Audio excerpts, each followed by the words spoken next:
morning, good afternoon, and good evening, ladies and gentlemen, and welcome to the Sports Reporters right here on NDB Media. I want to thank you, of course, I'm the scorekeeper, Roger Noriega. Thank you for joining us on this Sunday night. I know The Last of Us is on right now, but we decided to do a special edition pre-Super Bowl, I suppose, because we're certainly not going to do one next week. Yes, it is cold out here, I got to tell you. It is cold on the West Coast, but not as cold as it was yesterday morning when I began doing sports talk with the guys. That was cold. It was in the 40s. Right now it's only 54 degrees, so it's a hell of a lot warmer. And I'm using my Yoda mask or covering or Palpatine, as they say. God, I got black everywhere. Ooh, got the black t-shirt. Oh, judge me as you so see fit. There's the Palpatine hood. Ooh, like it. Ooh. Anyway, I am the scorekeeper, and we're live across the network, folks. So thanks for joining us. I'm not going to do my usual intro because it's not my usual intro. So let's see. I believe Mr. Almighty will be joining us shortly, and we'll see. So he's probably going to notice that I'm on, and he'll be joining us. And we'll see which one of the other hosts join us for our usual assoistic, jackastic, lecherous tirade of cesspoolery. Yeah, like that one? That was all four of the made-up words here on Sports Talk for the guys. So, yeah, hey, I do it. I get a lot of stuff that way. And, the man of the hour, I'm telling you, good evening, Mr. Senor Almighty. How are you? How are you doing? Oh, oh God! I was going to say Omega, but that was not the right word I was looking for. I was looking for amigo. Right? Amigo. I'm all right with that. So Yeah. How are you, young man? Is that pronounced right? I don't know what I had a complete brain fart. But I was going to say, I don't know why. The three amigos. You are my amigo. There we go. Yeah, I'm sorry that I slaughtered your language there, Roger, but my language. But I slaughtered my language too, English. Okay, that's a bit racist. I'm sorry. If that's racist, keep it going, pal. Keep it going. I mean, come on, man. Well, you know what I mean. Well, the way you said it, I didn't want to be, I know that you amigo. Amigo. I know that you are a good speaker in both languages. So Mi hablo Juan. Mi hablo Juan. Okay, yeah, there's no doubt. I just use bigger words. That's it, Almighty. That's about as good as it gets. So, and I'm telling you, I'm using my Palpatine hood, so we should be doing a Star Wars review tonight. But who knows? Maybe we'll be able to join on the next Comics 101. I see that you are. Well, that seems to be your go-to outfit these days until the weather warms up. Oh, Engineer! Thank you for joining us tonight, Engineer. Engineer, you are more than welcome to join us live if you care to. Just let us know. So it's really, really good. Oh, just got another appointment scheduled. That's kind of neat. Yeah, but that's all right. I am liking the Heisenberg hat too, dude. Well, thank you. At Halloween, I had this goatee. I had it all dyed up, and I had the sunglasses. So I came close to looking like Heisenberg, except I wasn't cooking meth at the time. But your profile. Oh, wow. What? Oh, my profile? Yeah. Folks. You mean that? Yeah, dude. I'm telling you, that is Heisenberg right there. Your profile shot. Hey, folks, I guess we're having a little bit of real world stuff going on right now. I saw this while I was driving, but since I'm not supposed to read while you're driving on your phone, I did see it, and it just showed up on my computer. Folks, it looks like in the real world, we have had a significant seismic event in Turkey, a 7.8 earthquake. And that's big. In every world, any world, folks, that's big. That's good. Yeah, that is. That is.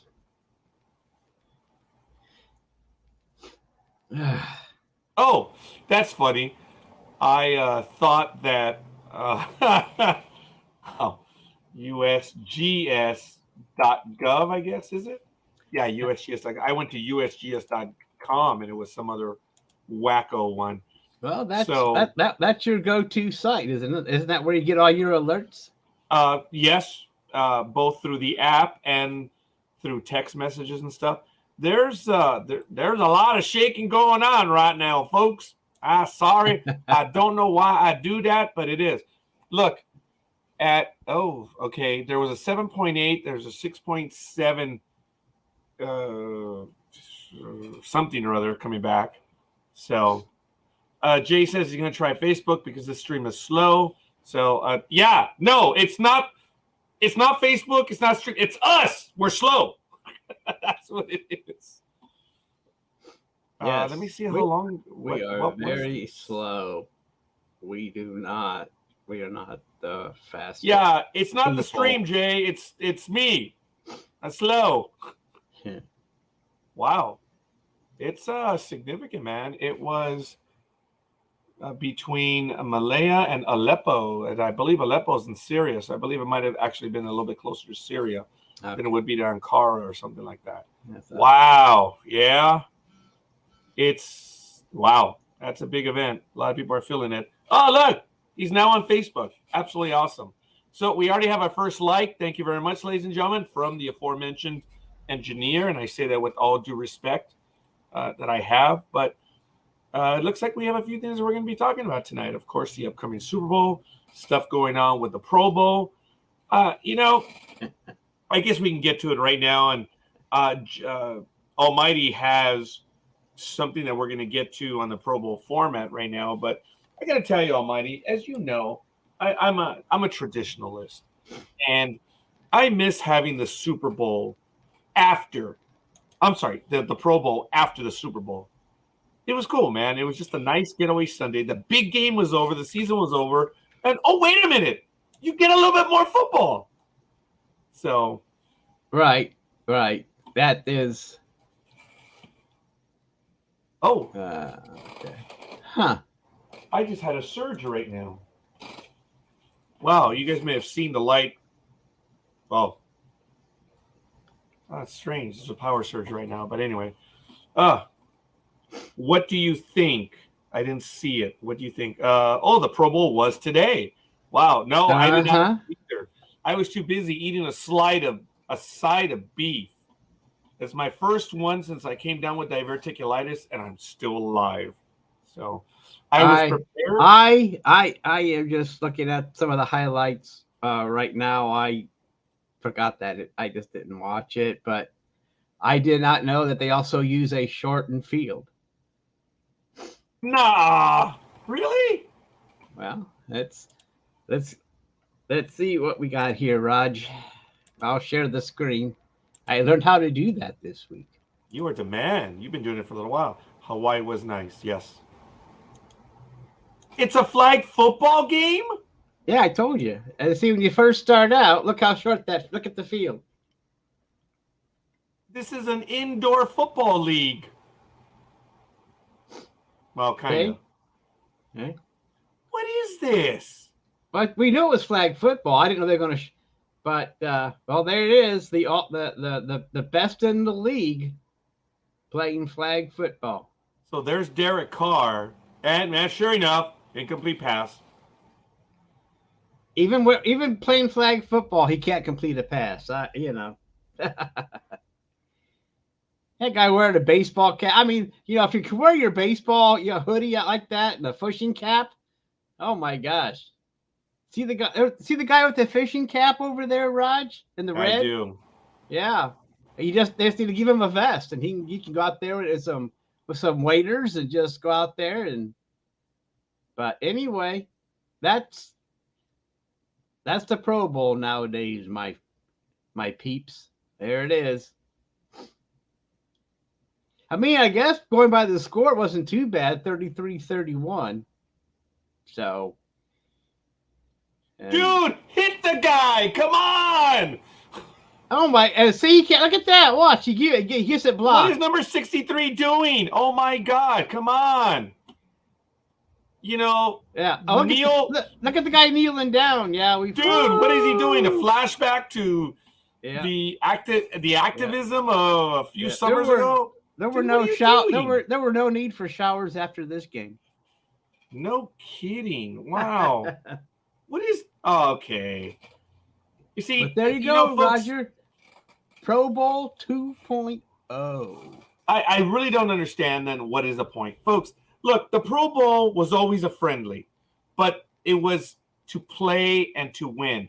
There's none of that right here. They're just showboating. It's just these kids are the Nintendo generation, the PS generation. Well, I don't know if they're showboating because they're not doing anything out there to showboat about. I mean, they're missing passes and there's nobody blocking. And he tackled that guy. That should be a penalty, roughing the flag football. I'm surprised he didn't get kicked out of the league already. Yeah, but I did not know the field. That's not even 50 yards, is it, Rod? I think it is 50 yards. It's 25 yards. So this is when I had the privilege, folks, on the Couch Potato Sports program, when I was the color commentator for the Couch Potato, when we were covering indoor football league, the indoor is 50 yards. So it's kind of strange. We're like, oh, it crosses the 10, crosses the 20, crosses the 20, crosses the 10. That's a nice soft cushion. Well, I would hope so. There's no one rushing. Oh my gosh, a nice soft cushion there, Raj. About. And they're all. Yeah. I don't. Oh well. Well, anyway, but look, there's people in the stands, though, Raj. Look at all the people. I mean, if they're going to support this, why should they change it? So. Yeah, you're right.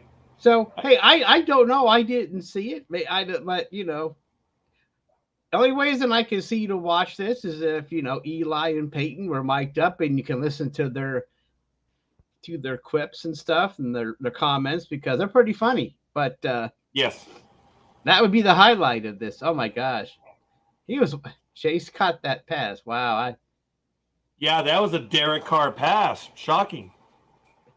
That thing hung up there for how long? I think it was a year and a half. Yeah, it was. So he's gonna go. What the fuck? I mean, you completed a pass with no cut. Look at this guy. He acting like he just won the Super Bowl or something. Yeah, yeah. But anyway, that's it, my friends. In Las Vegas. Oh, was that back? I hope that was a backwards pass, right? I hope so. But I guess so. But look at this. But that's Jay how says he believes they were mic'd up. I believe they are. Well, they would have to get some entertainment out of that. Yeah, this is just par for the course. Oh, we have a flea flicker. Oh, well, no, not a flea flicker, but we have some play action. Oh, he got his that thing didn't count. He got his flag taken out. Yeah. But I don't know. I would figure that these guys would have a hard time because it's flag football because they don't play flag football. They play to hit. They play to win. Well, there's still people rolling around on the ground. That's funny. Well, yeah. But the payout still, the winner got 84 and the loser got 42. So even though they're playing flag football, there was still some cash being handed out.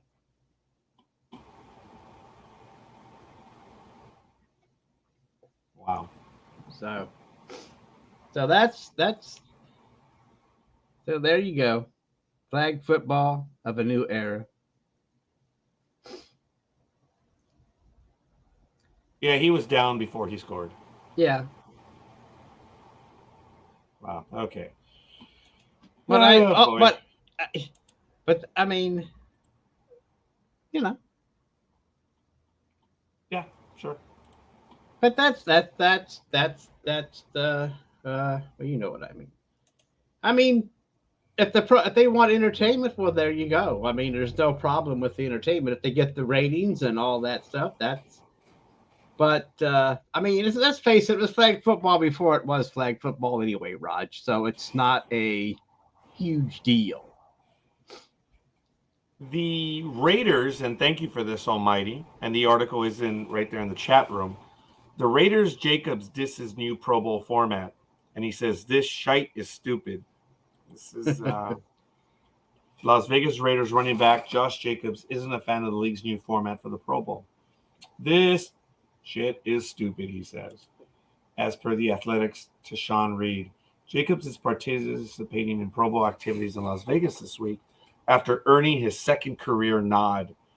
NFL revamped its All-Star Weekend activities, replacing the traditional tackle football game with a wide array of skills competition and flag football. So if there's skills competition, that's almost like the NHL. The non-football activities include a dodgeball game, wow, and a competition for the longest golf drive while featuring other challenges such as precision passing. Additionally, Jacobs said he hasn't discussed contract negotiation with the team, but expects to start next week.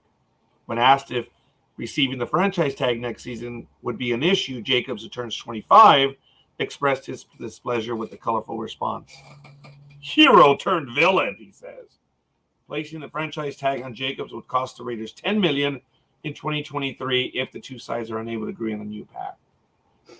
Jacobs is set to become an unrestricted free agent after the Las Vegas declined the fifth-year option in his rookie contract last season.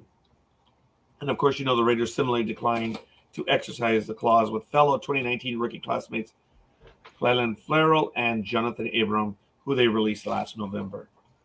The Alabama product captured the league's rushing title after tallying 1,653 yards and averaging 97.2 yards per contest while adding 53 receptions for 400 yards and 12 touchdowns in 2022. He's racked up 3 1,000 rushing yard seasons since joining the franchise in 2019. So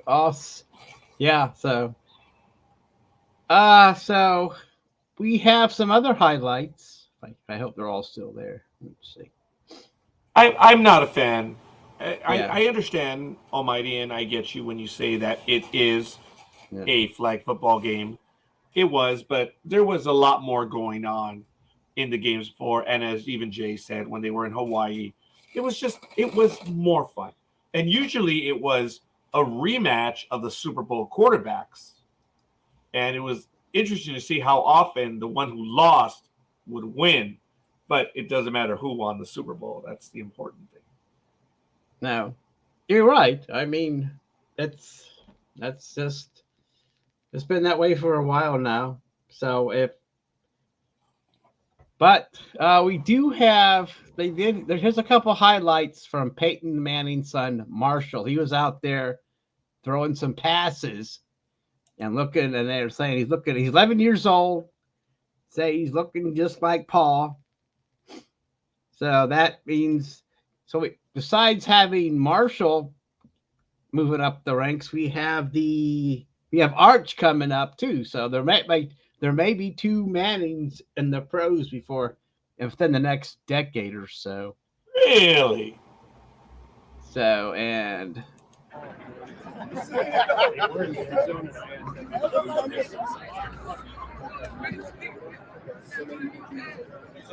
there he is. And then I think here's another one that he threw. Maybe not. That's just him rubbing his nose. Snotberg. I thought there was another pass he threw, but I guess there was another one. Well, anyway, he was there showing off. But then when your dad's Peyton Manning, you have those little quirks. I had a chance to get away for a little while, and I met with the Seminary brothers, so it was good. But hobbling to and from there was that's what took me forever. It's just what normally would take me 15 minutes to close to 45 minutes, and even then I was close. I did start the program on time though at 7 p.m., which I'm really happy about. But we'll see. Hey, Matt Alvarez is talking up a storm right now, so who knows? Maybe he'll join us. But it might be past his bedtime, so I don't know. We'll have to see. Well, I'm trying. The big game's coming up, buddy. Any thoughts on the big game, the Super Bowl, of course? Ladies and gentlemen, it is the Super Bowl. Kansas City, once again, is in the big game versus the Philadelphia Eagles. Been a little while since they've been in. When we checked on Saturday. What do you mean by a while? Yeah, the Eagles, it's been more than a few years, right? Well, Yeah, but compared to other teams, Oh yeah, they were in it just the other day. I know, I know what you mean. But when you're talking about teams like the Browns, Yes. a while means decades, not just they were there 5 years ago. That's been a while, but Oh wow, yeah, that's probably about a while right there. As a matter of and fact, the game. Detroit as well. So I mean, there are a few teams, but so we got to see if we're going to see another Philly special. So that will be Yeah. see what they got up their sleeves against the Chiefs. Now I know we're going to do this on next Saturday, but this is already a preview. It is both teams equally matched, 14-3, and this is the way they end up on their numbers. The Chiefs were first in offense. The Eagles were second. Wow. On defense, the Eagles were 12. I'm sorry, the Chiefs were 12th. The Eagles are third. In team passing, the Chiefs were first. What a shock. The Eagles were ninth. And in rushing, the Eagles were fifth. And the Chiefs were 20th. But in the all-important barometer, the year before, about a year and maybe 4 months ago, the Chiefs put it to the Eagles 42-30, but that's almost a year and a half ago. Right. That's almost ancient. Well, it is. It's an entire season. That's ancient history. But when it comes to a Super Bowl, you can't ask for much better than that. Two number one seeds that are pretty much closely matched, and it's just going to come down who can make the plays and which referee gives the right calls. You can't ask for much more. I'm just saying it's the two number one seeds. Wow. Check this out. What happened? 1, 12, 1, and 20. That's 34 total points for the Chiefs. This might be the lowest we've seen in a long time. It's 34. I think I said 34 points, right? Yeah, you said that. The Eagles are 2, 3, 9, and 5. 19. Wow. That's almost 2-1.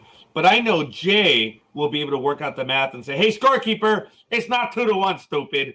It's 1.7 whatever to 1. So, Jay, I agree.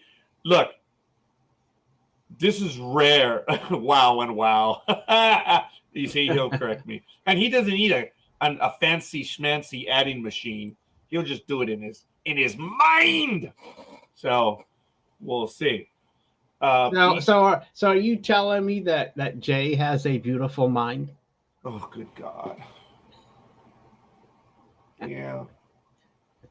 Yeah, I am.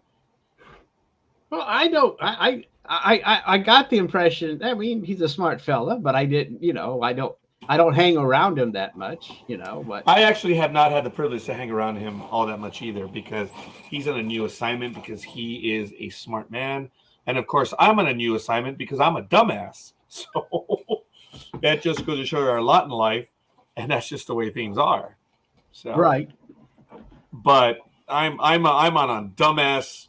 I actually have a lot of difficulty walking right now. So no news on when my surgery is going to take place. I still have to go through the physical therapy, and I'm going to be having some other stuff done. So it is what it is.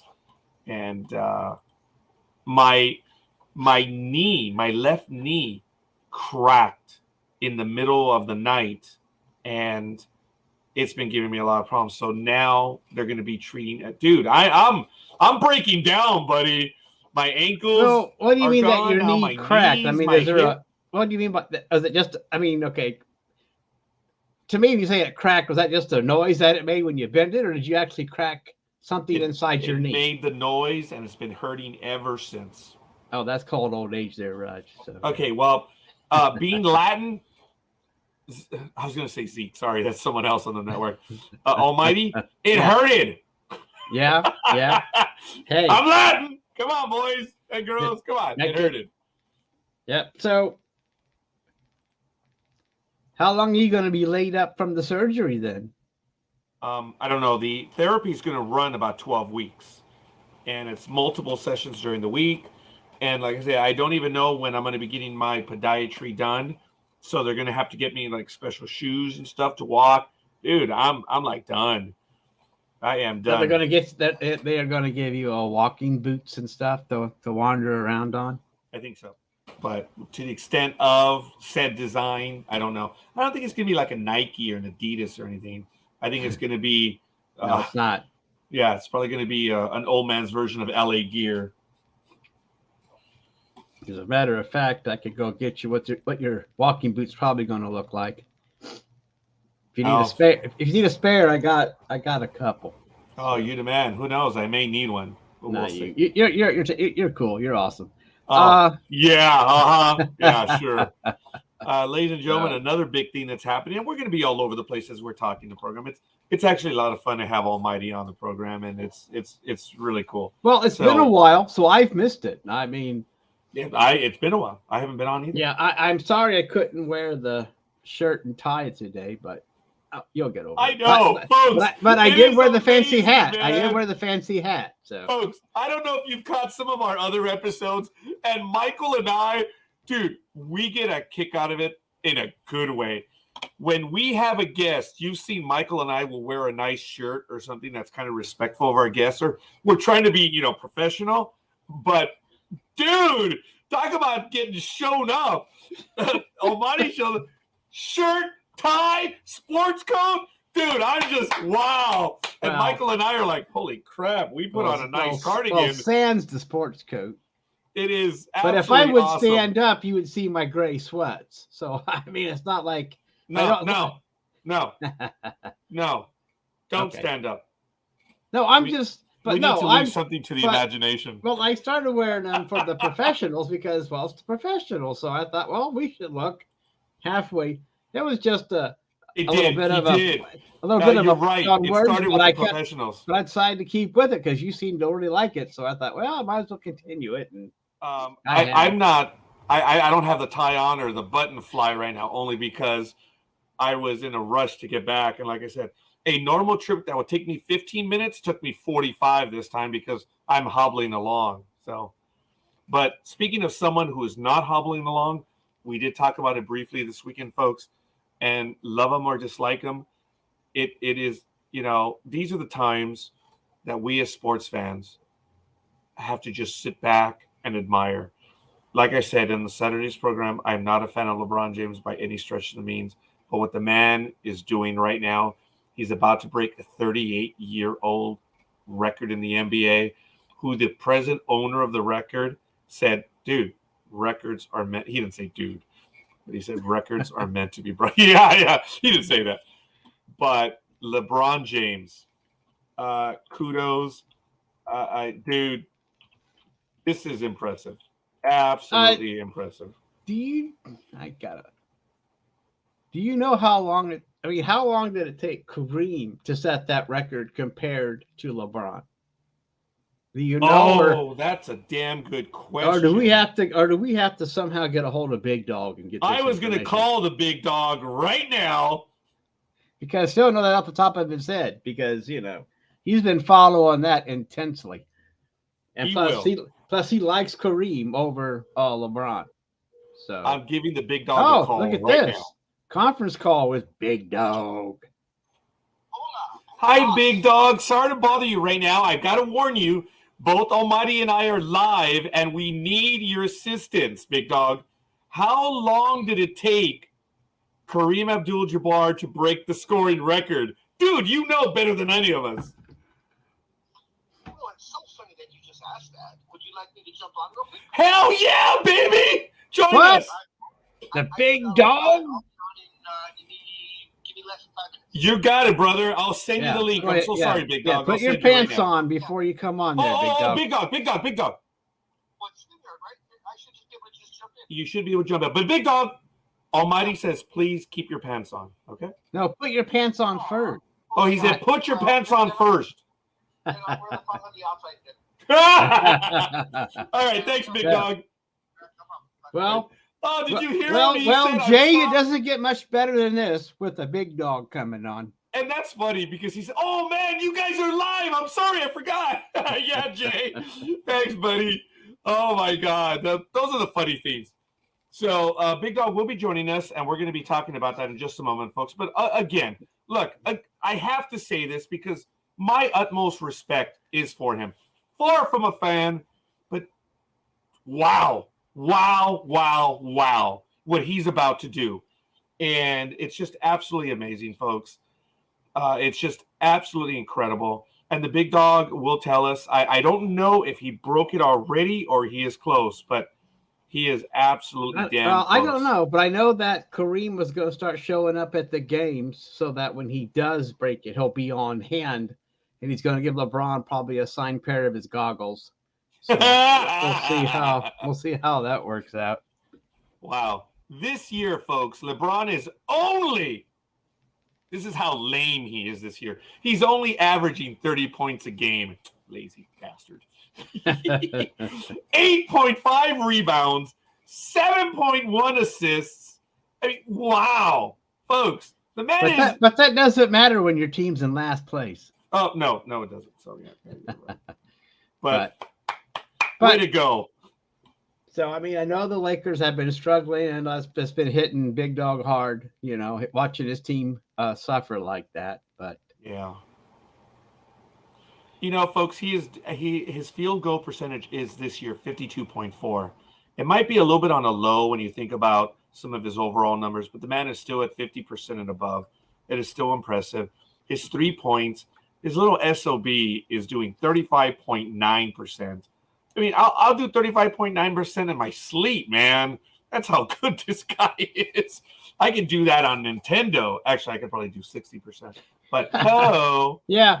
I can do that. Yeah, I can be that good too on PlayStation. Just give me, NBA 23, and but get me on the court. Well, that's a whole different story. Yeah, it might not be a little bit fair, but it is phenomenal, folks. We have the links to. I'm over on the NBA website, and we have season leaders right now, which is really impressive. Joel Embiid is averaging 33.4. Giannis 32. Oh, Luka Doncic 33.4. Actually, there was a massive trade. Well, I don't know if it was a massive trade, but there was a big deal in the NBA today, and I think the Big Dog will be able to. Yeah, the little guy we were talking about. I've been keeping track of that all day. Kyle Irving saying, "I don't want." You are the man almighty. It's you saying, "I don't want to play. It's you. I'm going to sit out." And then, I kept posting things, and then just a few hours ago, he was traded to the Mavericks. So he whined enough to get traded. We're talking about Irving there, Big Dog, but him actually getting traded finally after. Oh, Big Dog just disappeared on us. I guess I think you said Irving, and he got mad at me. I thought maybe his zipper was down. Actually, I think I rolled my eyes. Well, that's nothing. Oh, really? Oh, no. Oh, really? Huh? Oh my! I just rolled my eyes. I am kidding. So it's all right, Jay. He's blowing all of us off, right? Oh my goodness, this is really good. There he is. You know what? It looks like just Big Dog's having a little bit of difficulty right now, folks. But it looks like he is set up and ready to go. That. No, not at all, Big Dog. Thank you for joining. It was Big Dog. It was Almighty's idea. He says, "Dude, ask the guru," and he was asking me. I'm like, "I'm calling the Big Dog right now," and it was funny. So was that about Kyrie Irving? I kind of was in and out on that. And we'll get to it right. I just want to catch you up real quick. Almighty was talking about the trade just as you were coming back in. So we mentioned there was a big trade. Was it a big trade? A massive trade? Kyrie Irving. Don't give a rat's ass trade. I mean, Kyrie Irving. I mean, he's probably the best ball handler in the league. When he's playing, and he has been playing this year. So, Jay says, "Welcome, Big Dog." So, it's significant. I mean, whether they can keep him for next year is a whole nother story because, he is a free agent after this season. So, Cuban does have the money for it. I'm not sure where they are at, and I'll find out right now on their where they are. What? Beyonce won something. There it is. Yeah, she is now the most awarded artist of all time with 32 awards. Speaking of a historic achievement, way to go, Beyonce. Oh, I meant that in a good way. I'm not calling her that. I'm saying.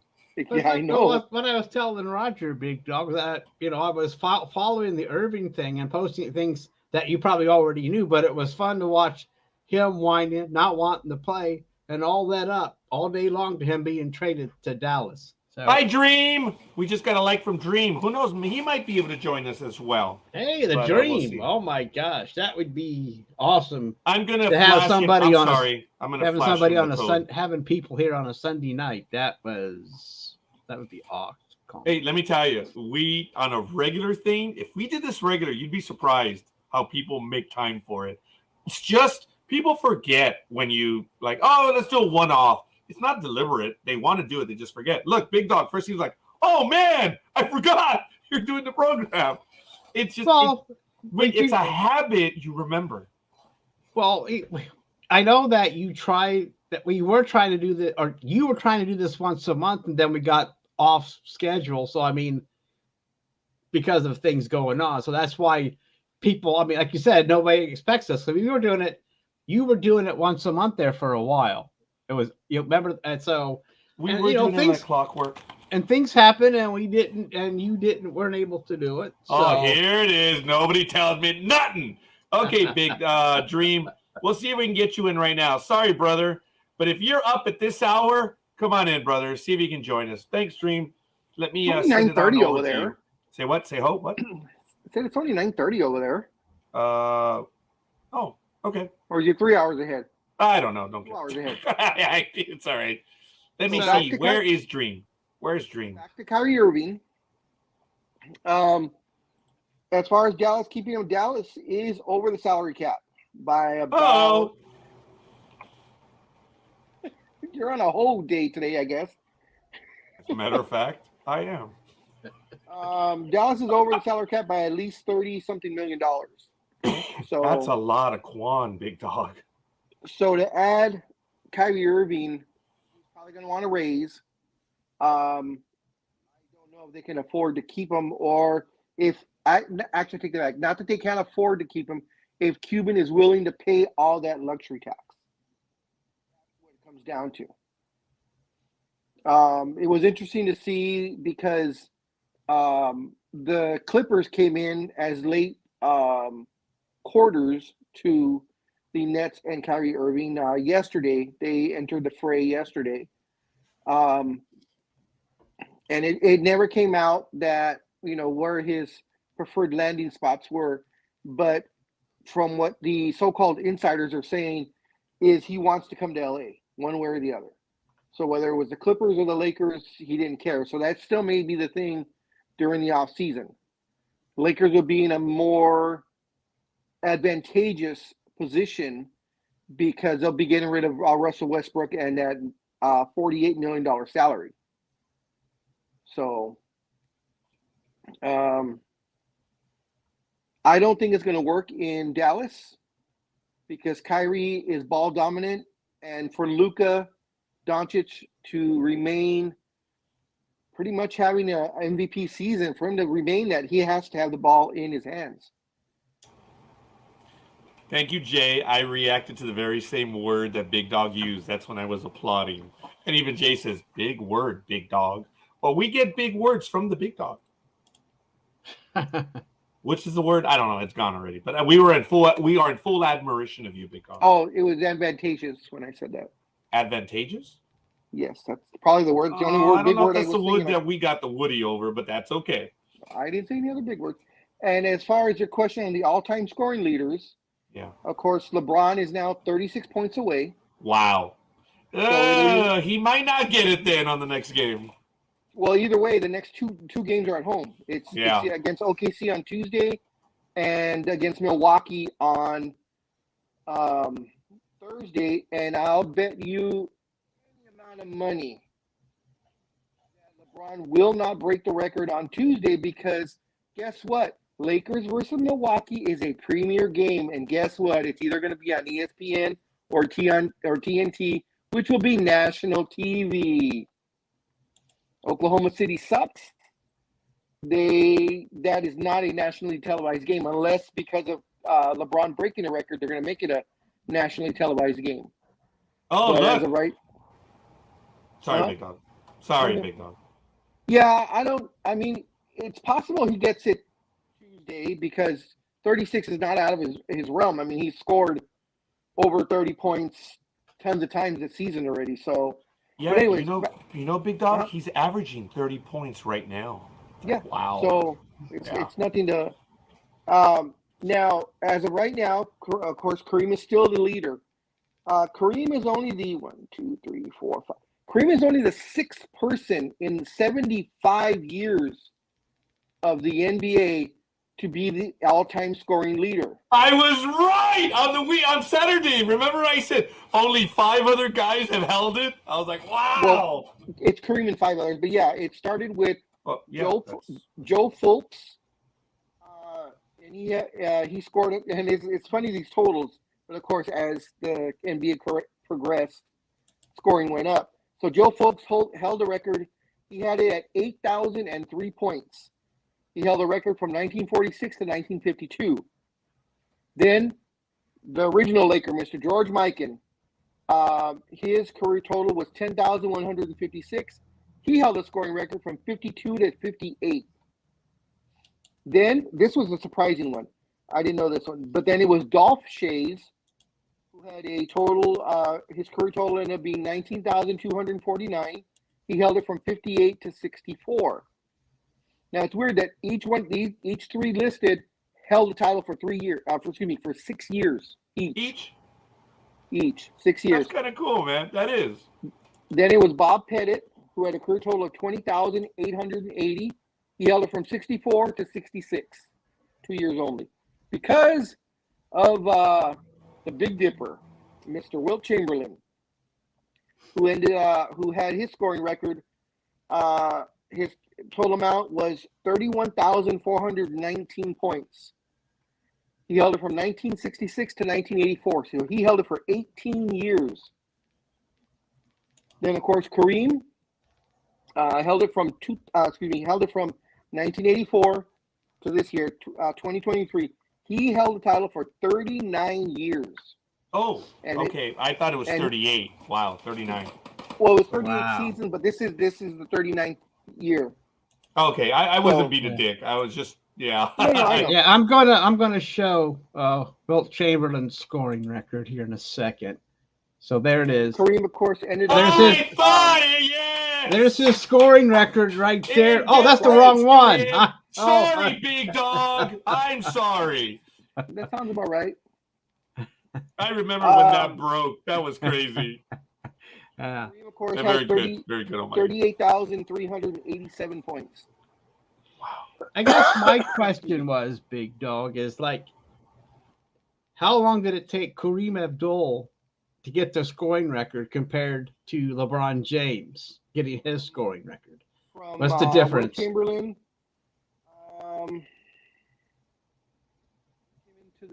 Kareem came into the league in 1969. Oh, very good, Big Dog. So it took him 15 years to get the record. Wow. He came in 69 and he got it in 84. Wow. Years. And LeBron, it took LeBron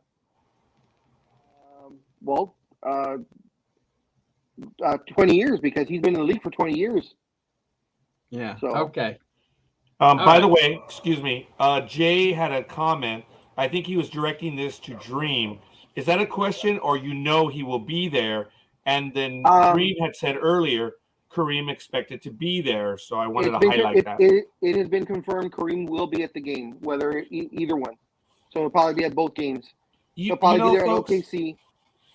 Big Dog, look, call me stupid and almighty. Call me stupid if you want, but I believe both games are going to be nationally televised. God. Hey, Jay, did you see that? I couldn't even finish the damn sentence, and they're like, stupid. Well, if you're going to set us up, I mean, we're gonna spike it. This is the love that we have for each other.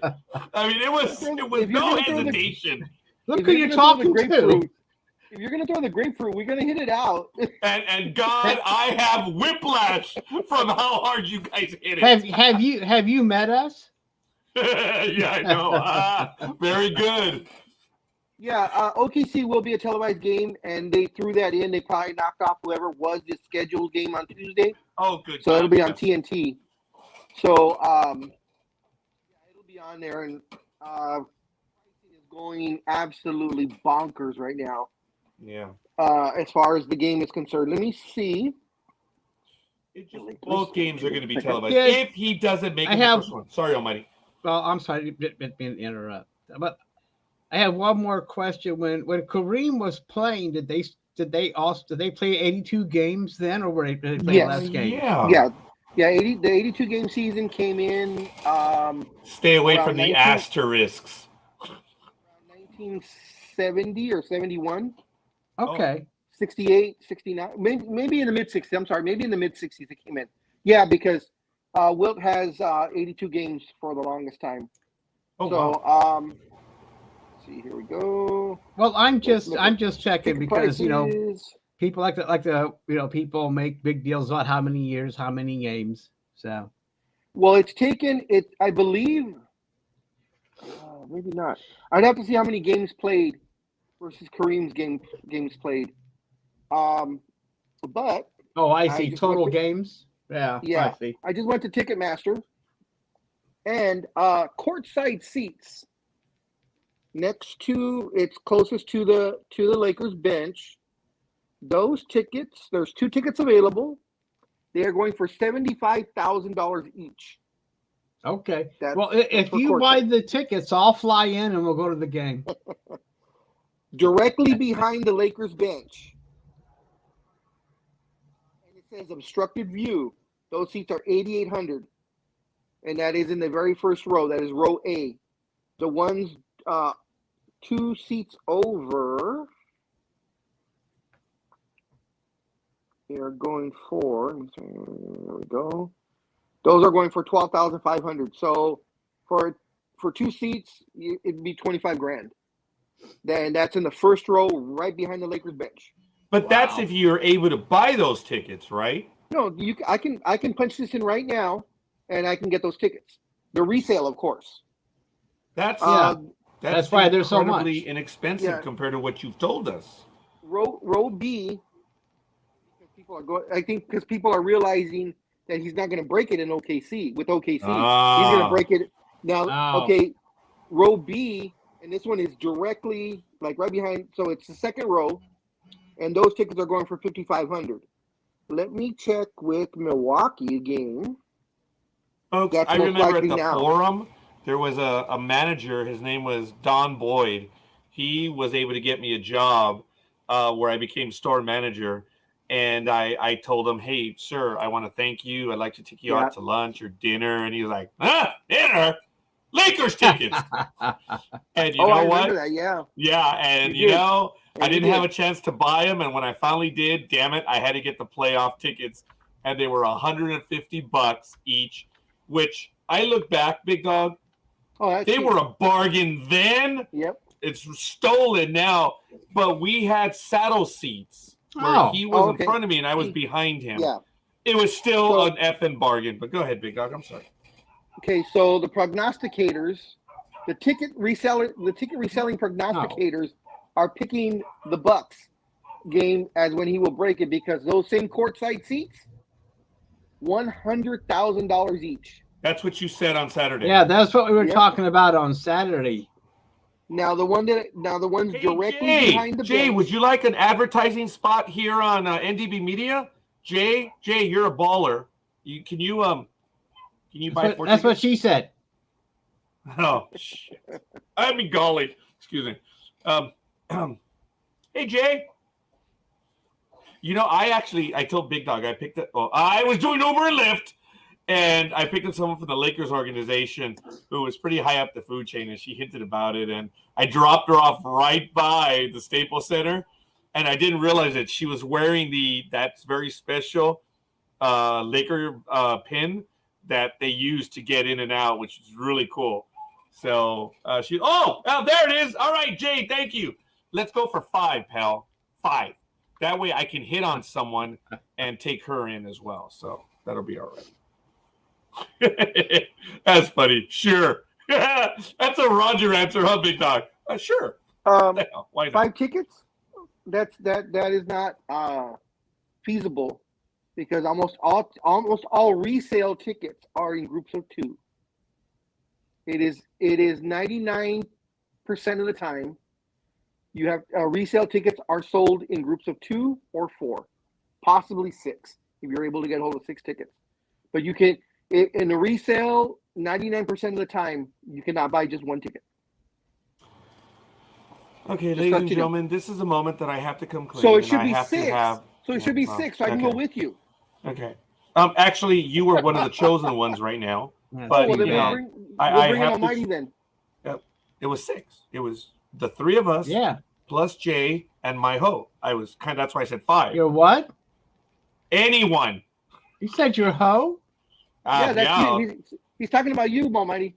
No. Oh, okay. Well, you need to get in the car and start driving to LA so you're here by Tuesday night. What is today? Yeah, okay. Sunday night. I don't know. I might fall off. I might get lost on the Rockies and fall somewhere. Dream. Right. Come on, dream. Or I might be attacked by a balloon from China. So I just don't know. Just real quick, scorekeeper. This one's directed to you. Oh, come on! I was being cool with you. I just saw earlier today. I guess it's probably been on sale, but I hadn't checked until I just happened to see it. You know the Cow Palace, of course. Yes. AEW will be there towards the end of March for their TV tapings. Okay, hold on a minute. No, Jay, it was not your hole. But if there's one for you to bring, hey, whatever. I was not directing one at you. But let's go back. I had to answer that one. I hope Jay's not married. Anyway, we'll continue. Then you're insinuating something. He'll bitch slap all of us because Jay actually, dude, Jay's a gentle giant. Jay, without revealing too much, but you are what, 6'2", 6'3"? Big Dog, he might be your height or a tad higher. Or taller, sorry, I should say. Yeah, but I still outweigh him, though. So I can still follow him and hurt him. I was just going by height. That's all I was going by. You know, we're talking about anyway, James. Cow Palace. It would have been nice. One more thing. It would have been nice if he could have broke that record in Cleveland. And he might have had he not gotten hurt so much, where he missed about 7 games. Yeah, he did. He did. So I bet you anything, he probably had that planned out, seeing how many games it took versus how many points he'd have to score per. If he stayed healthy, he probably had that. He probably had it written down. I wouldn't put it past him. It sounds like something he would want to do. And of course, no way! You're not 10.5. Bullshit. 5'10" and a half. Dude, I'm taller than you, Jay. Nah, no way. Is that flaccid or erect? Oh God. Yeah. I'm here. Jay, he gave you love in ways that I will not. Jay's like, I'm never going to be with these dumb bastards ever again. Oh, that was funny, Big Dog. All right, that was very quick. I didn't even think of going there, but Jay, I did, but I didn't because I'll leave this one, but then I should have because anyway. I did. Big Dog and I would probably would take that. No. Oh my God, ladies and gentlemen, we're the professionals. Wow. Today, it's a definite combination of sports talk for the guys and the professionals, and joke night a little bit. It's really funny. It'll be interesting to see because LeBron. I figure LeBron's got at least 2 more years left in him. So let's say he scores 28 and a half is not outrageous. So let's say 28, and he'll play about, I'll say 60 games. So times 120. That's another 3,300 points, plus whatever he ends up with at the end of this season. There's still another 20, 25 games to go. So you're looking at possibly the record being, the scoring record being extended by 5,000 points. He'll easily get over 40,000 points once he's said and done. So all kidding aside, give me a number so I can do the math on that, big dog. What do you think? What did I say? I said 28 times 60, so 120 games, and that's 3,360 points. 3,360, and what's the record? Yes. I'm gonna see. Let me see what the record is right now. Their record right now is 25 and 29. So scoring record. I'm sorry, big dog. Scoring record. 20. Hold on though. 24 and 30 is 64. So there's 18 games left. I'll say he'll play at least 15 of those 18 games. Wow, big dog went hardcore on this one.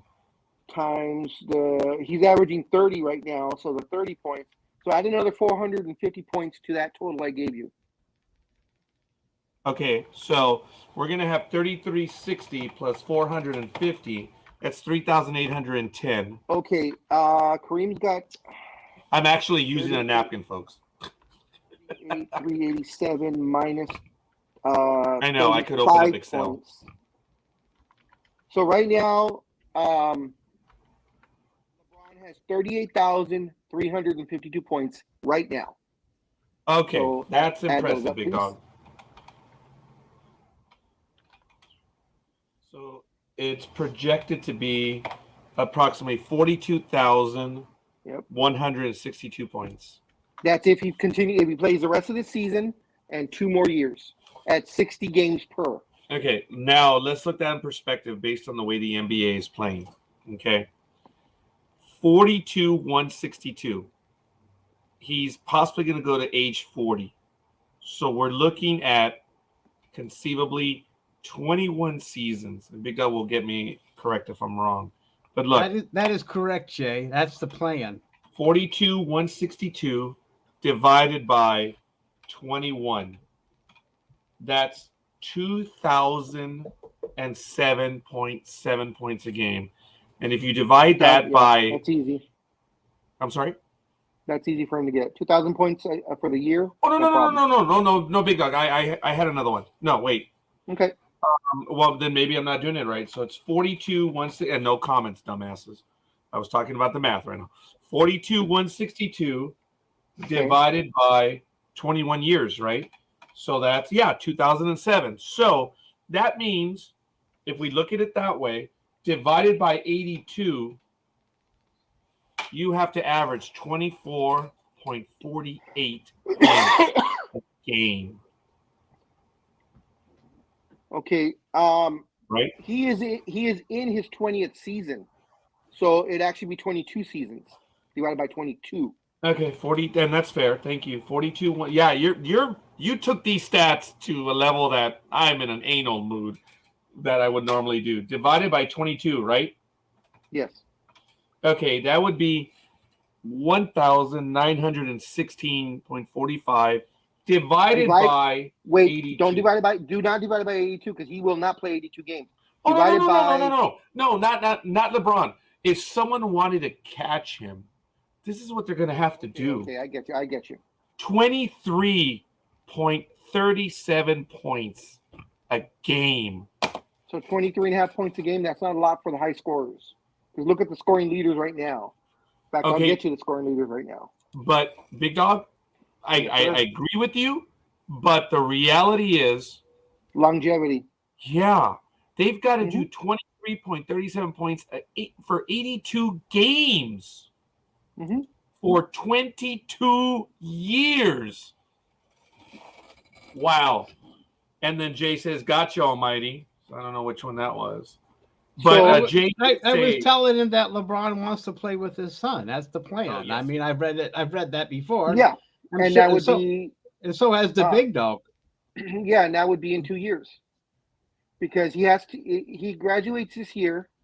He has to take a year off in between because he's not going to college. Or even if he goes to college, there has to be a 1 year gap in between high school and NBA. So the closest he could do. But Big Dog, I mean, okay, is his son good enough to do that? I don't know anything about his high school history. No, from what I've read, that he would probably be drafted really, really late, and that's what I've heard. Is that correct? Yes, he's. I don't know about this season, but last season he wasn't even a starter. He was off the bench on the high school team. But what the whole thing is you get LeBron for a year. So if you're the Orlando Magic. Well, I understand the strategy of that, but I'm just saying he's not going to be some superstar coming in. Oh, no. Unless he pulls a Jordan, which I don't think he's going to do. You are wasting a pick when you pick Bronny Jr. You're wasting your pick. Well, do you think he might be signed as a free agent? Yeah, I was about to ask that. No, because whoever's in the draft, they're going to take the chance to draft Bronny. They'll give up their say 17th pick. Say you're the 17th best team in the draft. You say pick between 15 and 20. Those guys usually don't pan out very well, anyways. Yeah. So here's my thinking. Maybe it'll be the Cavs. That would be the Cinderella story. But the thing is, it all depends on how badly the Lakers want him another year. But I could see him going to Cleveland, but most likely it's going to be like Orlando. Well, that was a joke. I don't know if he. No. Cleveland's in the running. Actually, some people in the blogosphere that are Cavs it must be true, Big Dog. that are Cavs fans. They are actually very angry that the Cavs are doing so well. Because right now the Cavs are the 5th best team in the Eastern Conference. Yeah, I saw that. Stop it. My dinner was good. Don't be that way. So a lot of people are saying in 2 years or next year, that the Cavs should tank. Maybe not. So they get a high draft pick, and then the thing is, draft Bronny. They get LeBron back for his final season. No. Okay, the apron stringers obviously haven't been getting any lately. They're going to be crazy. That's a little too crazy. I mean, and that's what I was gonna talk about. Also, is the apron stringers, the Laker so-called fans or apron stringers. They're having a Roger's gonna like this. They're having a conniption fit because of the Kyrie Irving trade, saying that Rob Pelinka and Jeannie Buss must be fired because they let this trade get away from them. And I'm thinking, because they're saying, oh, well, you could have traded Austin Reeves and their draft pick kid that they got, and the two future draft picks for Kyrie Irving. And I'm like, no. Okay, first of all, we can't have Kyrie and and Russ. Russ has got to go in any trade. Yeah. Period. And that's what these idiots do not understand. Knowing that you mentioned that, Big Dog, this is where we need your anal assist on. The Mavericks are sending. I got away with it. The Mavericks are sending Dorian Finney-Smith, Spencer Dinwiddie, an unprotected 2029 first-round pick, and second-round picks in 2027 and 2029 to the Nets in exchange for Irving and Markieff Morris. First of all, Big Dog, before you even comment on the details of that trade, who the fuck are those guys? Just sorry. Spencer Dinwiddie is actually an excellent player, and he is the second highest paid player in the Dallas team. He gets paid $20 million, $20.1 million. Same thing. Dorian Finney-Smith is a good bench player. He gets paid 12.4. Who else was it? It was Dorian Finney-Smith and Spencer Dinwiddie. They're the ones that went. And then Markieff Morris came with Irving. Markieff is a good one. He was, of course, on the Lakers, on the championship team. Good bruising guy, good power forward. I mean, he's a good guy off the bench. Dinwiddie will probably work pretty well. He's a forward, if I'm not mistaken. Why do you think I had to jump in on that one, Almighty? is the his same way name that you're really- Oh, he's laughing. 6'5". I take it back. He's a shooting guard. Yeah, if my name was Dimwitty, I might want to change it. But Well, that's why I had to beat you guys to the details of the trade. I was dying to get it in there before. I will always say we all know the worst football name, the worst athletic name in all of sports ever, and he played football. Damn it! I think we talked about this. Marion Butts. Oh, that's right. Yeah, Marion Butts. Yeah. You know as well as I do, and anybody else listening out there, you know that Marion Butts got the shit kicked out of him from elementary school till he was big enough to beat them up back. And that's probably why he went into football. And that guy kept names. I'm sure of it. I'm sure he did. he had a Yeah. list. He had a list. So, Big Dog, That your is the word. your Yes, sir. analysis on the trade, because I did hear one thing first and foremost that there was already commentary about knowing what we know of the public persona of Kyrie.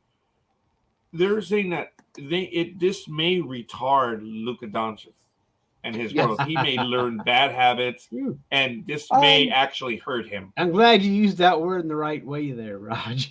I'm not worried about Luka off the court. Luka's too smart because Luka's been playing since he's like 14. He's been playing professionally since he was 14.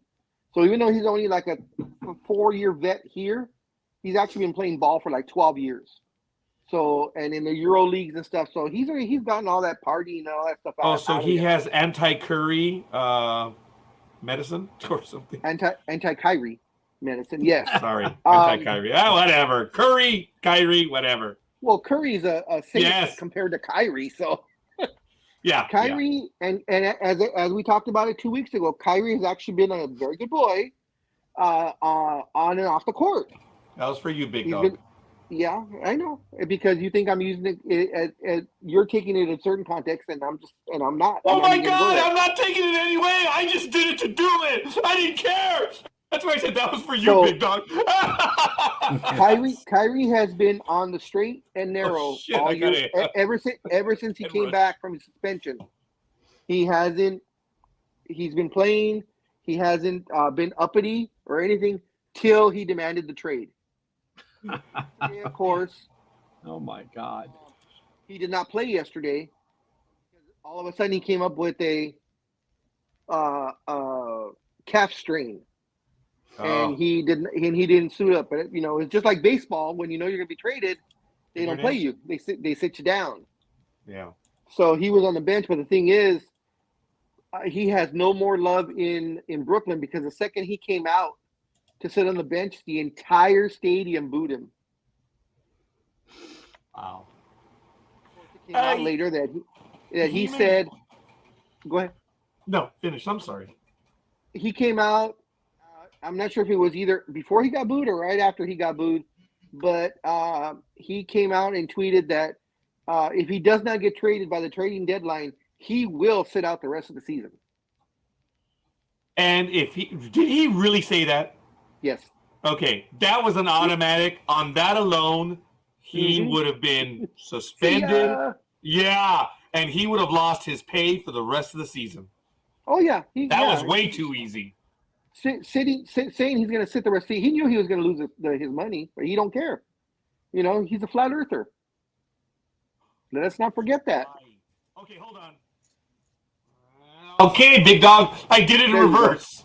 I Thank you. rolled my eyes that way. Well, actually doing that brought your voice back because you had disappeared. But when you did the hair flip, you have no hair. Your voice came back. What the hell's the matter with you? Why? Why? Always go to my hair or inherent lack thereof. Oh, you mother. It may be gray, but it still comes in. Anyway, that was really good. Wow. Folks, the professionals here on Sports Talk with the guys on the NDB Media Network. Wonderful evening. We're having a great time right now. That is Almighty. That's the Big Dog. Of course, I'm the scorekeeper. In the chat room, we have Michael and we have Jay. Yeah. And Welcome, I'm Michael. begging for Dream to play with us, but he's probably getting some right now. So lucky bastard. Oh, hold on. Let me text him. It's good to see you, Michael. I beg him to join us. And then the big dog says, I'll get him. I'll get him right now. What a thief. I put, hey. I already begged him. I said, come on, man. No, hey, get your ass into StreamYard. Okay, well, we'll see. We'll see. But anyway, folks, so since we're talking about Michael here, tell us about the interviews coming up there. Oh, that's very kind of you. Folks, what we can do is I'm going to put the link at the bottom. Michael has been arranging, as you know, tons and tons of guests. You can head over to ndbmedia.net, and he's already scheduled many. Unfortunately, we had to cancel many guests over the last few weeks because of my personal injuries and what's going on at home. I do have a tiny bit of good news that I will share about my significant other in a moment. But future video guests, if we go on over to ndbmedia.net, you can check out the calendar, which Michael updates as best or better than anyone. Future guests right here. On the 27th of February, Charles Andrew Payne from the movie Left Behind, Rise of the Antichrist. On March 13th, Saul Rubinek of Warehouse 13, Star Trek The Next Generation, Family Man with Nicolas Cage, and many others will be on March 13th. And Rick Dugdale, producer and director of Zero Contact. Michael has been doing a phenomenal job of having guests join us, and those are just the acknowledged guests right now. There are so many more that are in the books. I'm sorry, sir? Oh, I said I liked Warehouse 13. So I think you know the Saul Rubinek character. Actually, I don't. So I was going to ask who that is. Oh, no, it's all good. Give me a moment. I'm going to stop the screen right now just so that I can do a quick search. Saul Rubinek, guys, when you see a picture of Saul Rubinek, he is someone that you're like, hey, I've seen this guy. He's like John Saul Billingsley. Rubinek. Oh, okay, yeah, I know. Yeah, dude. He's a star. He's a star. Yeah. But see, I know him from Warehouse and Next Generation, but I also know him from Frasier. So there he is. In Frasier? I didn't know he was in Frasier. I don't remember What's him that? in Frasier. I don't remember him in Frasier. He was caretaker of the warehouse. It had to have been. He was engaged to Daphne before. Okay, yeah, okay, it's coming back. He was the lawyer, remember, and then yeah. And then the shit hit the fan when finally Niles professed his love to Daphne, and then Dee Dee. That's right. Is Dee Dee in the chat room? Is she? Double D. Double D? Talk about. I don't know. Did you see her, Jay? I hope he doesn't mean Michael Day because I don't think he's a double D. But hey, whatever. Well, we don't know that for certain. I have no comment because I don't know what he's. I'm scrolling all the way up. I don't see her in here at all. Jay, don't F with us. Oh, by the way, folks, my hair. One of the gentlemen that I've been telling you about, he's going to be on a program this Saturday. He's a wrestler. Actually, you know what? I apologize. I'm going to get that information right now and do the announcement. Who is he? I told you he's a family nephew? friend. Your nephew? No. Well, he almost qualifies as such. But Dee Dee is watching. Okay. Oh, you know why? Hey, Double D, come on, man. On some apps, if you're friends with someone, it tells you who's watching. So, welcome, Double D. Usually on Facebook, it'll tell you. That is neato. There she is. That is. D. That Do you is. care to join us, Double D? That is neato. That is neato. I like that. That is neato. Yes. Hello, Double D. How are you doing? Did say neato. Good morning. Okay. Way to go, Jay. You little voyeur, you. He's a stalker, and we like it. Show enough. Oh my goodness, that is damn funny. Go ahead, big dog. No, she said hi, guys. Oh yeah. Oh, I'm sorry. Yes. She I love what he says. She says good morning. That's so funny. Been napping all day. Good for her. Good for her. I just sent you the link, Double D, if you'd like to join us. Remember, if you don't want to do the camera, All you have to do is hit the mic so we can hear you and you can hear us. Well, we want her to. Never mind. So we want her on camera because we want her wearing the bustier so we can get a scorekeeper all crazy. No, let's not get out of control. But dude, with the collar with the Dude. with the hook on it. her boyfriend is probably there, so calm the F down. Okay. She has He's a a warrior boy. too. She has a boyfriend. She has a very significant other. Oh, okay. I did Not not sure know. how to use the app. I Good did job, not- Double D. I Click did not on know the that. link. That's it. That's all you need to do is click on the link. But she's been pretty cool about it. As you know, she has visited us before and she's been on the program. So she's Sorry about that. Oh, you have a girlfriend? Good for you. Oh, Every friend We're of like, a female oh. is a girlfriend. You know that. Unless she's calling you a girlfriend, big dog. he'll do it. Yep. I'll make the sacrifice. He'll Sorry, it took me a moment, big dog. do the cosplay. He doesn't care. Yeah, he doesn't. Folks, here it is. Here's the ad right now. Let me go to him right now. And he is right there. That is him. He is He looks like you. Bogus the Clown. That is him. And this Saturday, February 11th, obviously, at 8381 Catella Avenue, Stanton, California, 906800. The pre-sale is $40. General admission is $25. Doors open at 6 p.m. Bell time is at 7. And these are the characters. He is there, and we're gonna. I'm hoping to go and see him this Saturday upcoming. Super Bowl weekend. I'm gonna go spend some time. So I actually meant to talk to you, Big Dog, about it. And Double D, I need to know. So if you're interested in going to that event, Big Dog knows where it is, I believe, this location. So, but if you can visit over the VWEstore.com, you'll contribute if you buy stuff from. Yeah, it's probably like a Kennedy Hall or a one of those VA halls. Bogus the Clown. So there it is. Maybe we can work something out so that like he uses you in the match where he gives you like he's gonna hit the guy and the guy ducks and hits you instead. Oh, someone just sent me a message. Oh, sorry. Whoa, gotta stop that. Someone sent me a message right now. So, Big Dog, are you gonna go to WrestleMania Hollywood? No. Actually, I do need to Oh, stop a moment. I ask you to stop.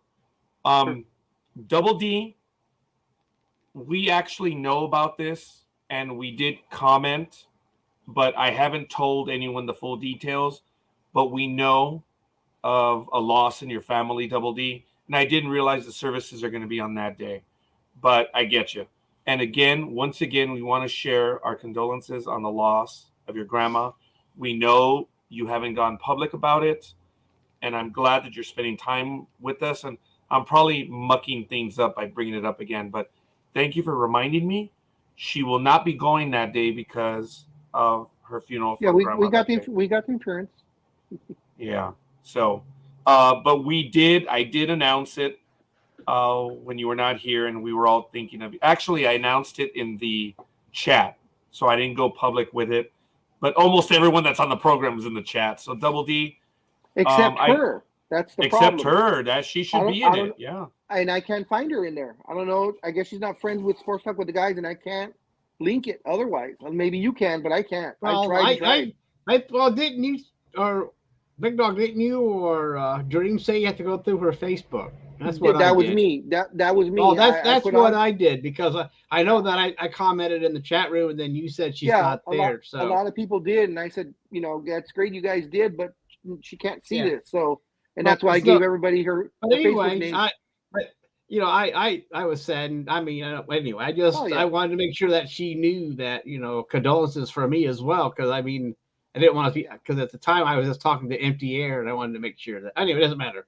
My condolences again there, Double D. I'm sorry. Double D, what I did, yes, we were all thinking of you the moment that I found out, and I shared it with everyone in the group, and everyone immediately thought that you were in the group and started sharing their feelings. and it was Big Dog. You see, I posted it because it threw me, Double D. And I was telling everyone because just in case if she showed up on Saturday, we weren't going to be overtly stupid. So that was the only reason why I said that. And yes, Double D. Yeah, I'm going to reach out to you about that, Double D, off on the program. But yeah, we are where we are. But we should try to get her into the group chat settings. Yeah, I don't know why. Add people. There it is. Add people. Yeah, and look her up. I can't find her.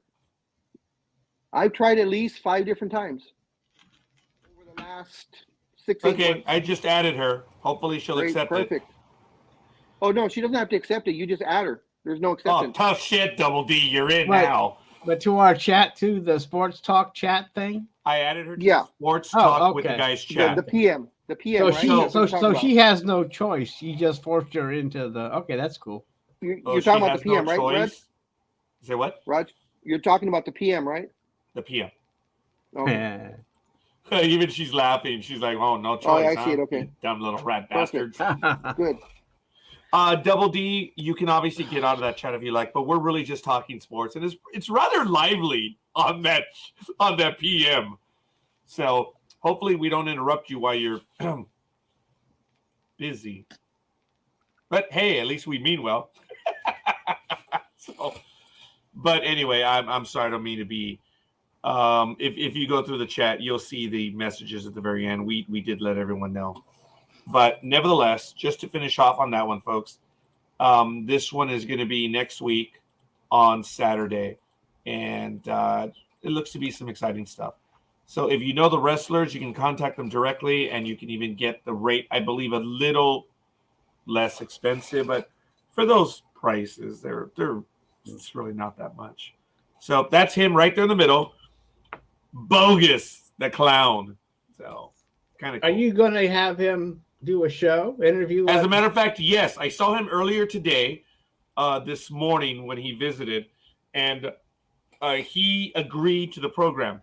So he's probably not going to do it on Saturday morning, but he may. It's just he was here in a rush in the morning, get his stuff done, and then he had to go and prep for the program to. Oh, wait a minute! No, so you think it might? You think it might be the professionals down the road? I think he had to go and practice for some other stuff. But go ahead, Big Dog. Sorry. Why don't you make a show and have it be a wrestling show and have me and Matt on there, and we can all ask him questions and have people in the chat room ask him questions because we have an actual wrestling insider. And actually, Almighty would be in on that one too. So yeah. That would be good. I'm just that's why I brought it up, because it'd be kind of cool to do that show. I mean, but it won't be. I'm just saying, if it can't be a morning, well, then maybe it'll be a special edition of the professionals, or just make a new title saying Inside Wrestling or whatever you want to call it. We can have sports talk with the guys special edition. Wrestling. Yep. I like it. We got to stay with the. Because the one question I've always. I'm sorry. Go ahead. No, I was just gonna say that sounds cool. I mean, that'd be nice to have talk to someone like that, and make sure that he's in his makeup and shit, so we can just all get wild. And I'll just I'll just sit there and go woo. Then I'll dress up like Ric Flair and I'll just come. Actually, folks. What I should do or maybe I'll do Charlotte Flair. I don't know. Maybe I'll just like Charlotte Flair. Right? I should reach out to the wrestling and see if we can do a program. Big Dog, if we can do this more often, who knows? Maybe we might be able to visit them on a regular basis. It'll be very tough for me right now due to a certain time of year, but you never know. We should reach out to them. Look, Sports Talk with the Guys brings quite a bit of street cred. Ooh, it does, man. What did you say? Years. Street cred. Oh my God! All right. What? Must be opposite day. But what? I'm just kidding. I'm giving you a hard time for no reason. We do have some. Stone Cold. Say what? What? Yeah. What? But anyway, that would be interesting. I mean, cool. Because I don't think. Yeah. I don't know. I'm just stumbling because it'd be kind of nice to have a wrestler on here and just Yeah. a guest. Well, see, I don't know how. Then we could just to start a trend going, maybe. See, I don't know how. No, I don't want to insult him. I don't know how big he is big he is on the indie scene. But the one question I've always wanted to ask a professional wrestler, if I got them in an interview like this, not so they know we know it's not real and they would have to worry about any of that crap. The one question I would always want to ask is, we gotta be careful. No, I know, and I would of course phrase it correctly. I'm just saying we need to be careful for Speedy's sake. So oh, you are so sensitive. I'm the rare sensitive guy. Okay, sorry, Almighty Big Dog. Please proceed. Sorry, the one question everyone has cut you off, and there I go again. Go, Big Dog. The one question I've always wanted to ask is, how do they tell you you're no longer going to be the champ? We're going to put it on this guy instead, and how those guys deal with it. I've always wondered when they crown a new champion, when Roman Reigns became champion, or when Kenny Omega, they made him champ.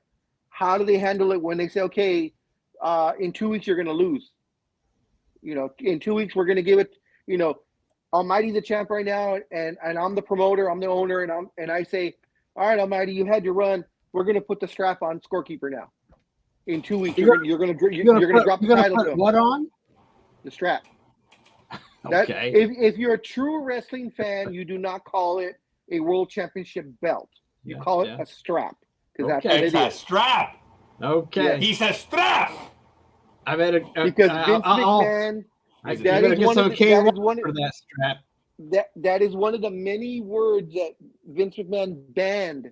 Literally banned. He put out a memo banning a bunch of words that he felt were non-WWE. Not worthy. Yes. So strap, calling them a professional wrestler was not allowed. That's why they are sports entertainers. Well, didn't they get in trouble for that anyway? No. For trying to say they were professionals? No, because he's already won enough lawsuits. He can still call them okay. Sports entertainment. Well, I'm behind on my lawsuits. Well, with Vince, there's always a lawsuit. Almost always. Oh yeah, that's a given, right? Yeah. See, like Jay, I've always wanted that for years. Is you're having this great run, or you think you're having a great run, and all the fans are behind you, and all of a sudden management tells you, all right, next pay-per-view, or next time on the show, or even on the indie scenes, next show that we have in 2 months, you're dropping the title to such and such. Big Dog, I'm gonna. That's a good question, Big Dog. It is. I'm gonna take a quick stab at it because it'd be interesting for the wrestlers to tell us, and I would really like to hear that answer. But Big Dog, it's not like I'm betting it's not like you think. They probably tell them just a week in advance because I think it would keep it more real even for the wrestlers. And just the week before or even a day before they tell them, hey, guess what, dude? We're making a change. Because by you saying that and I'm not saying that you believe this. It's just you're having the conversation right now. But when you say, do they tell them 2 months in advance? Dude, I think they're like writers on a TV show program. They have the general thread of knowing where they want to go, but it doesn't tighten up until they get closer to whatever it is. So I would say that they tell them either the day before or a week before, but no more. Okay. Big Dog, real quick. Yes. Yeah. I mean, we talked about it, but didn't with Charlotte didn't Rousey not know until the same day, or was it Charlotte that didn't know until that same day that she was going to take the belt from, or the strap from? And that's just what I was going to say before you asked that. I was just going to say it's true about the writing and they have everything written out and stuff so that they it's outlined so they know where they're going for the next few weeks or a couple of months. And it tightens up as you get closer to that day, unless you're in the WWE, because it is well known for decades that the writers, the staff of writers, they got 12, 15 writers writing the show, and the show is complete, done the day before, everything's all set to go. And on like Raw Monday Night Raw, it goes on TV at 5 o'clock. There has been times where Vince will come into the writing room at 4 p.m. Oh. And he'll come in with the script and rip it to shreds and say, I don't like any of this, redo it right now. TV time, with TV going on in 1 hour. They've actually had it where the writers were actually scrambling to figure out the ending of Raw in the first hour of Raw. So Vince just is like, I'm not going with that this time. So the thing about the day before or the day of, that could very possibly happen. Last year when in Money in the Bank, Ronda Rousey got hurt, I think she thought she blew her knee out. And that one was a call that was done on the fly, and that's when Liv Morgan, who had just won the Money in the Bank match. Now, Money in the Bank, for those who don't know, it's a ladder match. 5 to 6 wrestlers, both male and female, different matches. But what you do is you have to climb the ladder and grab the briefcase. And the briefcase gives you a championship match whenever you want for the next 365 days. And what you do is you cash it in. So, of course, what they usually do is once the champ gets the crap beat out of them, they usually try and cash in at that time because, of course, the champ is at their weakest. So Ronda was wrestling, and there was a move that was done. You could tell her knee kind of buckled, and she was having trouble. And I think on the fly, she told the ref, hey, I blew my knee out. So when she won the match, because the match was done, you could tell it was done really quickly, the ending. They had Liv Morgan cash in that night. So she cashed in like 2 hours later or an hour and a half later. And she won the title within like 2-3 minutes. And then Ronda went away and came back like less than a month later. She hadn't torn her ACL. It was just a strain. So they had to book it that way. They gave Liv Morgan some matches, and she became what's usually called a transitional champion, which is, well, okay, we're going to take the strap off of this one, and we're going to put it on you because the former champ does not want to lose to the next guy that's going to be champ, which was a Hulk Hogan thing to do. Hulk Hogan had creative authority over any match that he was in. And a lot of times he'd be like, if scorekeeper was Hulk Hogan, and I've been getting so much damn love for the big dog tonight, and I don't know what the fuck's going on. So scorekeeper's Hulk Hogan with the belt. I've already been told by Vince I'm going to be the next champion, but scorekeeper doesn't like me and says I'm not going to lose to him in the ring. I'll lose. You know what? I'll lose to Almighty, and then Big Dog can beat Almighty in a month. Yeah. And that's the way it would go down. So you Almighty is what's called a transitional champ, because the former champ does not want to lose to the next guy in line because of his ego. And Hogan did it many, many times. Well, okay. I'll be champ for a month. That sounds cool. And those guys, that even if they're transitional, sometimes it works out for them and they become, huge, like Stone Cold. He won King of the Ring because of I think Triple H got hurt. So he got inserted into the match. And of course, that was 98, I believe, maybe 99. I think it was 98. And that's when he came up with the phrase, Austin 316 just says, I just kicked your ass. And that was, because he beat Jake the Snake, who at the time was, a heel, but he would always preach the Bible. He was always talking about 316 in the scripture. So when Austin beat him, they said, well, what do you have to say, Stone Cold? And he said, Stone Cold says, Austin 316 says, I just kicked your ass. And then they did the breaking of the glass sound, and the Austin movement was on. And, he rode that to be one of the top 5 guys of all time. So good. Forgive me, sorry, Almighty. There was a question. You may have answered it, but I was going back and forth, and I'm sorry. When you were talking about the question, and I was kind of answering, No, and they you did went not. into it. Okay. Somewhat. I mean, it was more. It was actually a very good movie, The Wrestler, with oh shoot, I can't remember his name. The guy who real good actor, but he got a facelift. Oh, I don't know. Plastic, made him look plastic. He was in the Iron Man movie in the second one. It wasn't. What's his? No. Was he the yes. villain? Right. Don't know. Was he the villain? Oh, the big dog almost yeah, floored the me. villain with the Mikey. cracking whip. Jay says Mikey. Yeah. Mickey Rourke? Mickey Rourke. Oh, Mickey? Yes. Oh, Mickey shit. Rourke was in The Mikey. Wrestler. Oh my gosh. He says Mikey. Okay. We're not talking about what cereal was that? No, it was like cereal. away. He likes it. He likes it. Okay. Yes. Yes. Mickey Rourke. Yeah, he was in The Wrestler. Thank really you, Jay. good movie. They really, God, I would have to go back and watch it again. But if I remember correctly, they did not.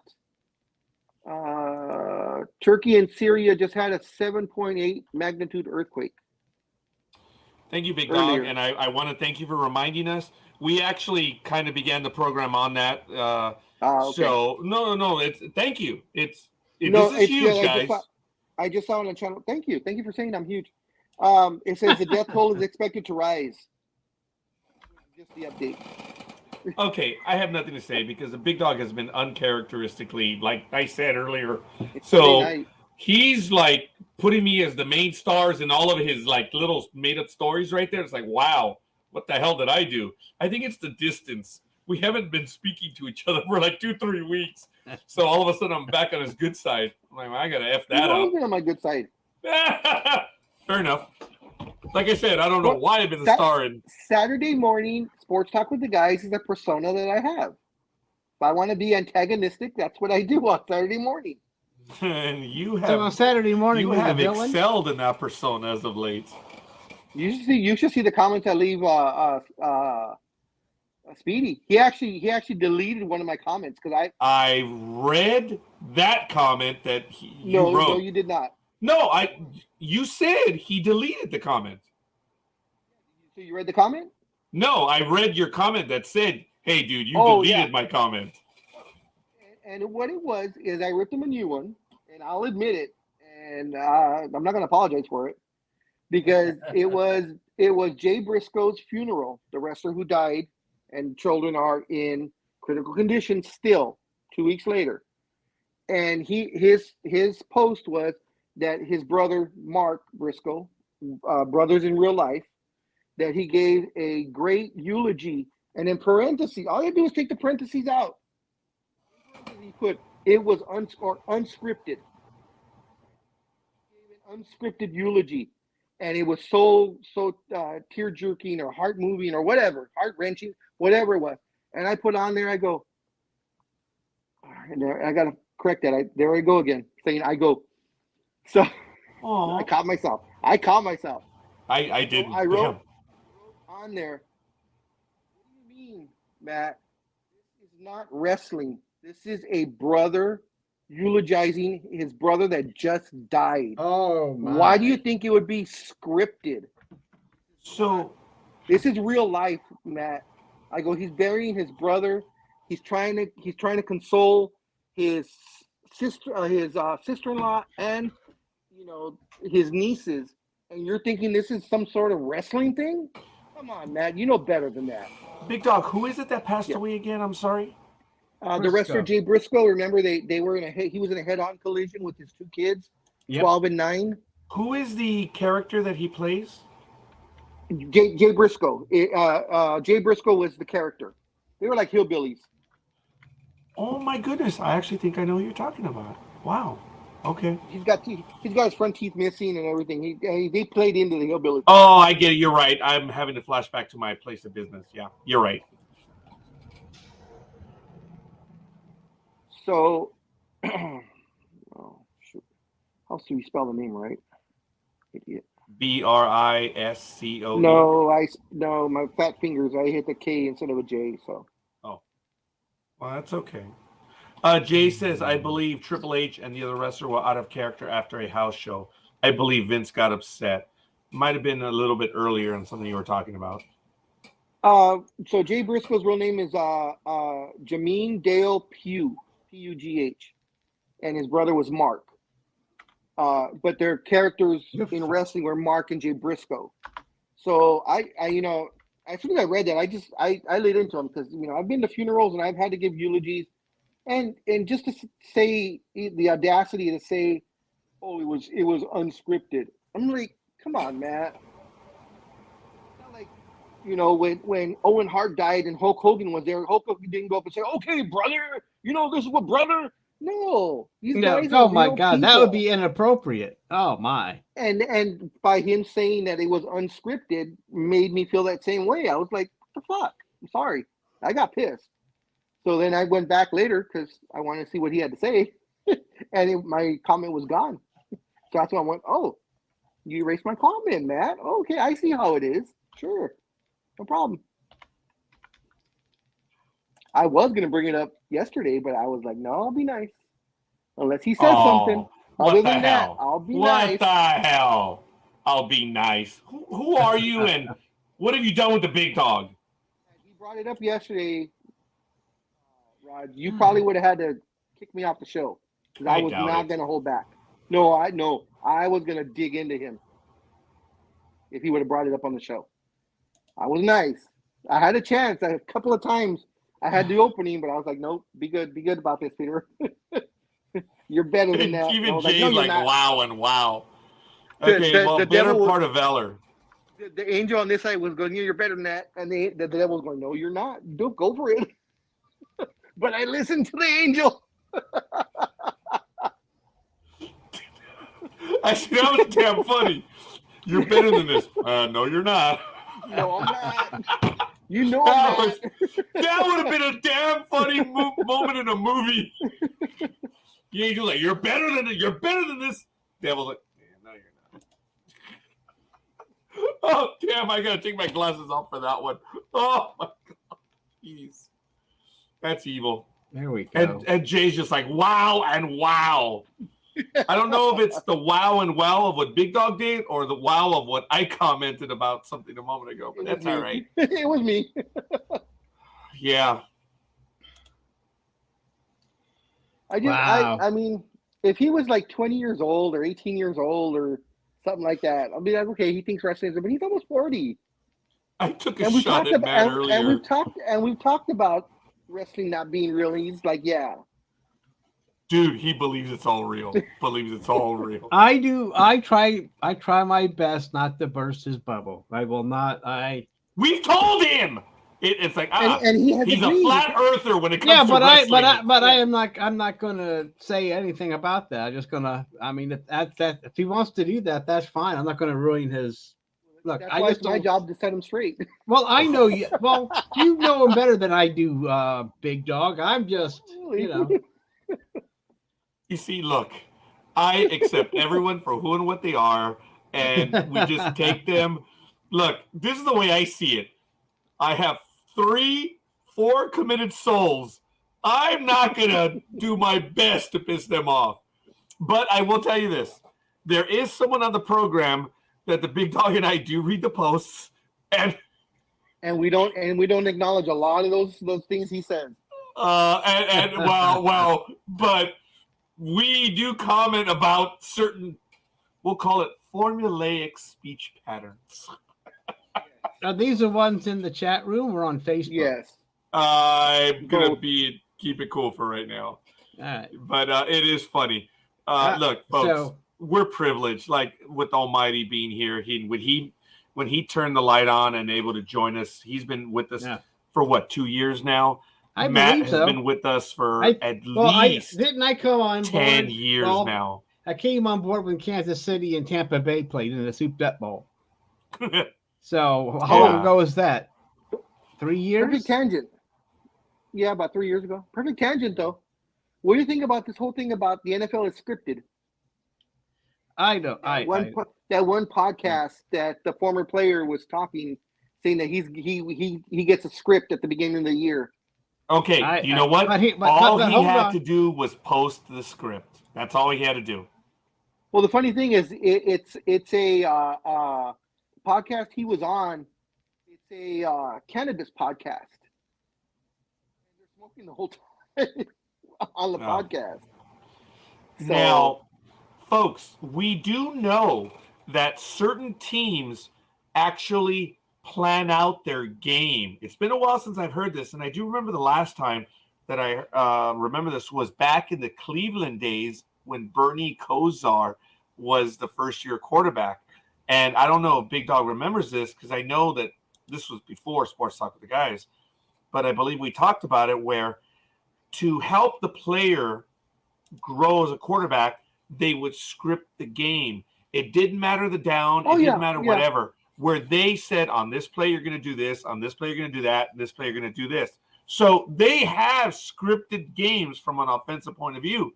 But that's not what this idiot is talking about, unless this guy thinks that's what it is. No. I don't know. What are you guys talking about? Scripted? Do you mean, dude? A Big Dog, educate, please.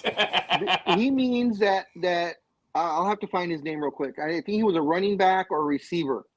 Doesn't play anymore. And he says that at the beginning of the year, that players are handed scripts for the season by the NFL. Okay, I heard that part. Yeah, so the script will be like, okay, game 1, scorekeeper is going to run for 110 yards, and you guys are going to win. In game 2, you're going to have 3 fumbles and 4 interceptions, and you're going to lose the game, and so on and so forth. And the whole thing is, the entire season is supposed to be scripted out as to who from game 1 to the Super Bowl, and it's supposed to be all scripted out. Okay. Well, hold on. Of course is. Yeah, hold on. I gotta go get my tinfoil. Of course, in this day and age, with all the social media and everybody knowing that if you fart too loud, you're going to hear about it on social media. Yeah. How could a script be kept from? Scorekeeper, you can do this. 53 players. 53 times, 30 teams? 32. 32 teams. How many players is that? 1,696 roster spots. It's more than that, actually. Times 30 years. No. Okay. Oh, very good, Almighty. Well, hold on. What was the number again? 1696. 1696. Okay, that was a good year. Yeah. And there's at least 20 assistants, head coaches all the way down. So do 20 times 32. 640.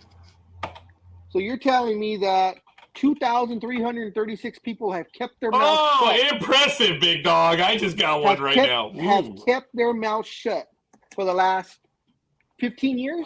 Every single one of them? Yeah, gentlemen, right. Big Dog, check this out. Let me go to it right now. Check it out, boys and girls. Oh, who is that? Was Brady's retirement anticlimactic? And does Jokic hate triple doubles? Good morning, guys. I'll get to the point right away. I'm retiring for good. Arian's got a big forehead. NFL is indeed rigged. Arian was telling me about how there it is, that one, rigged, and how every year he used to get a script. Yeah. Now, the former running back was obviously playing along with a bit, but that didn't stop NFL players from making jokes about their scripts. All this just because Burrow headed home. The New England Patriots were all of us.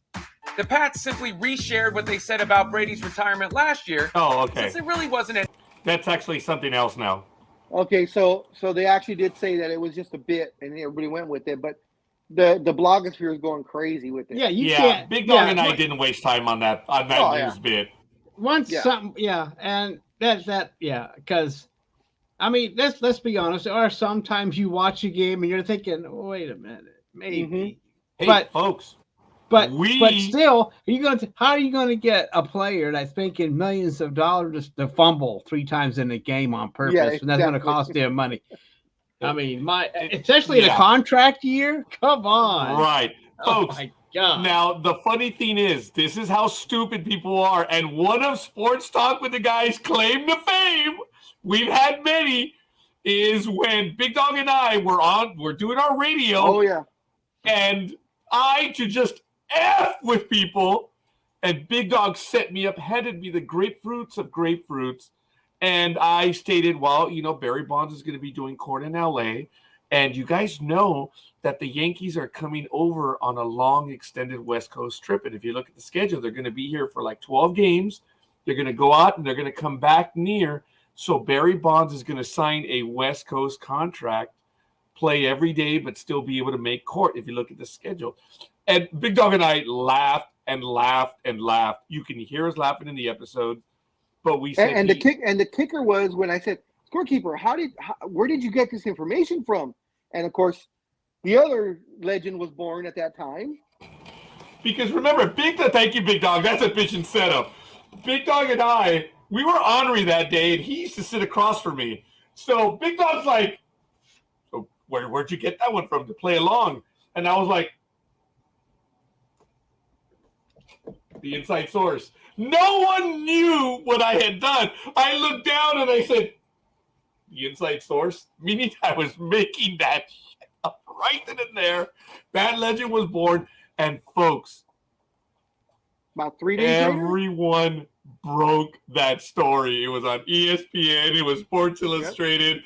That Barry Bonds was going to sign a West Coast contract. Oh, my God. That was the funniest shit. And then we were like, holy crap, people listen to us.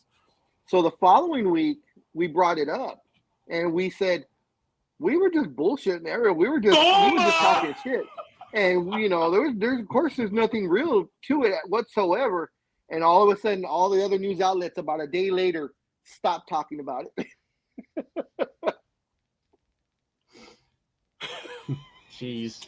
But the funniest one, this is when we were on radio. This is still to this day. What are we in year 12 now? Year 13? No. Well, we're in 15. Okay, year 15.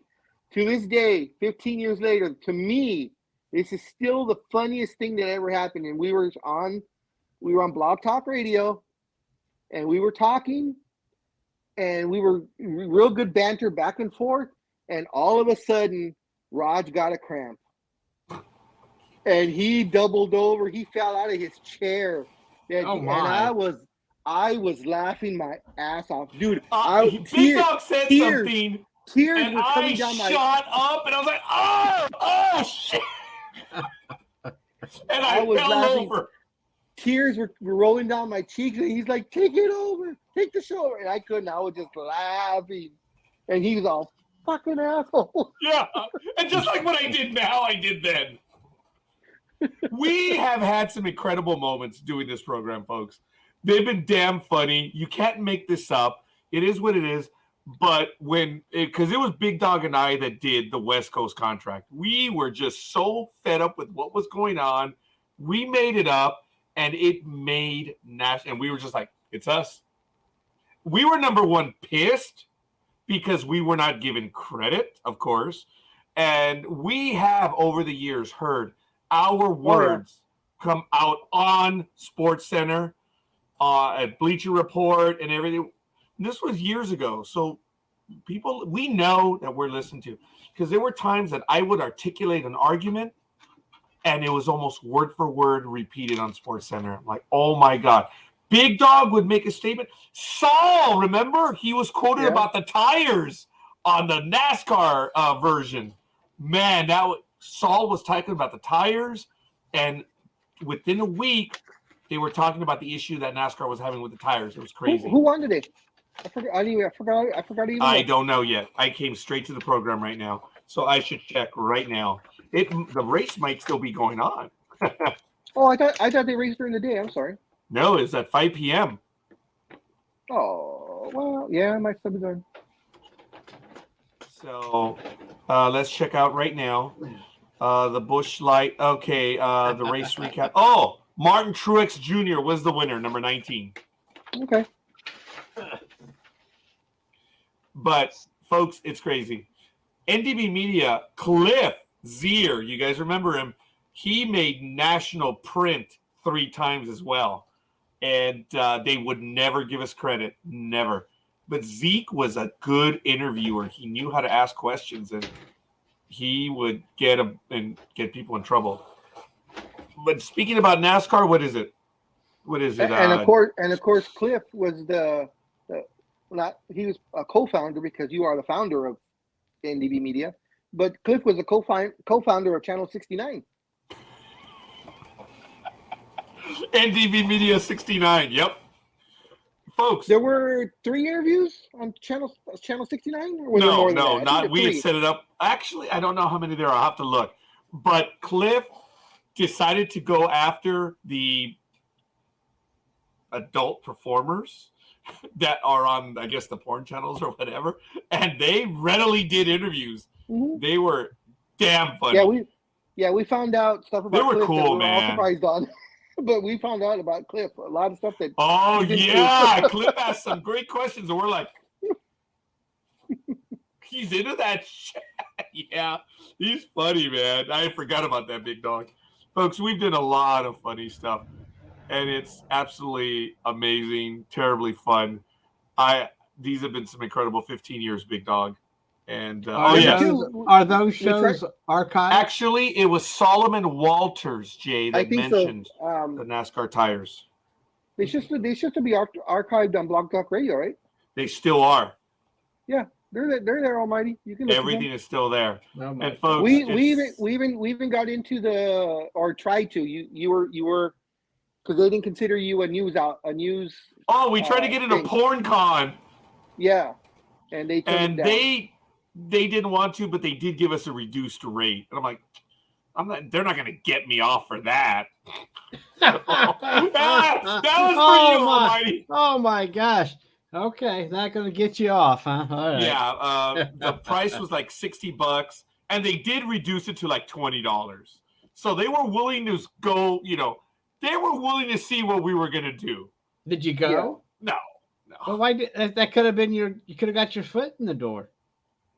Or something else. Well, like I said, he can get his foot in the door. Well, I've heard it opens doors, according to Roger. So, if he would have got his foot in the door, and the women would have liked him. He can ring the doorbell and still have his hands in his pocket. Yo, even Jay did like that one. Good one, scorekeeper. Yeah, that was funny, folks.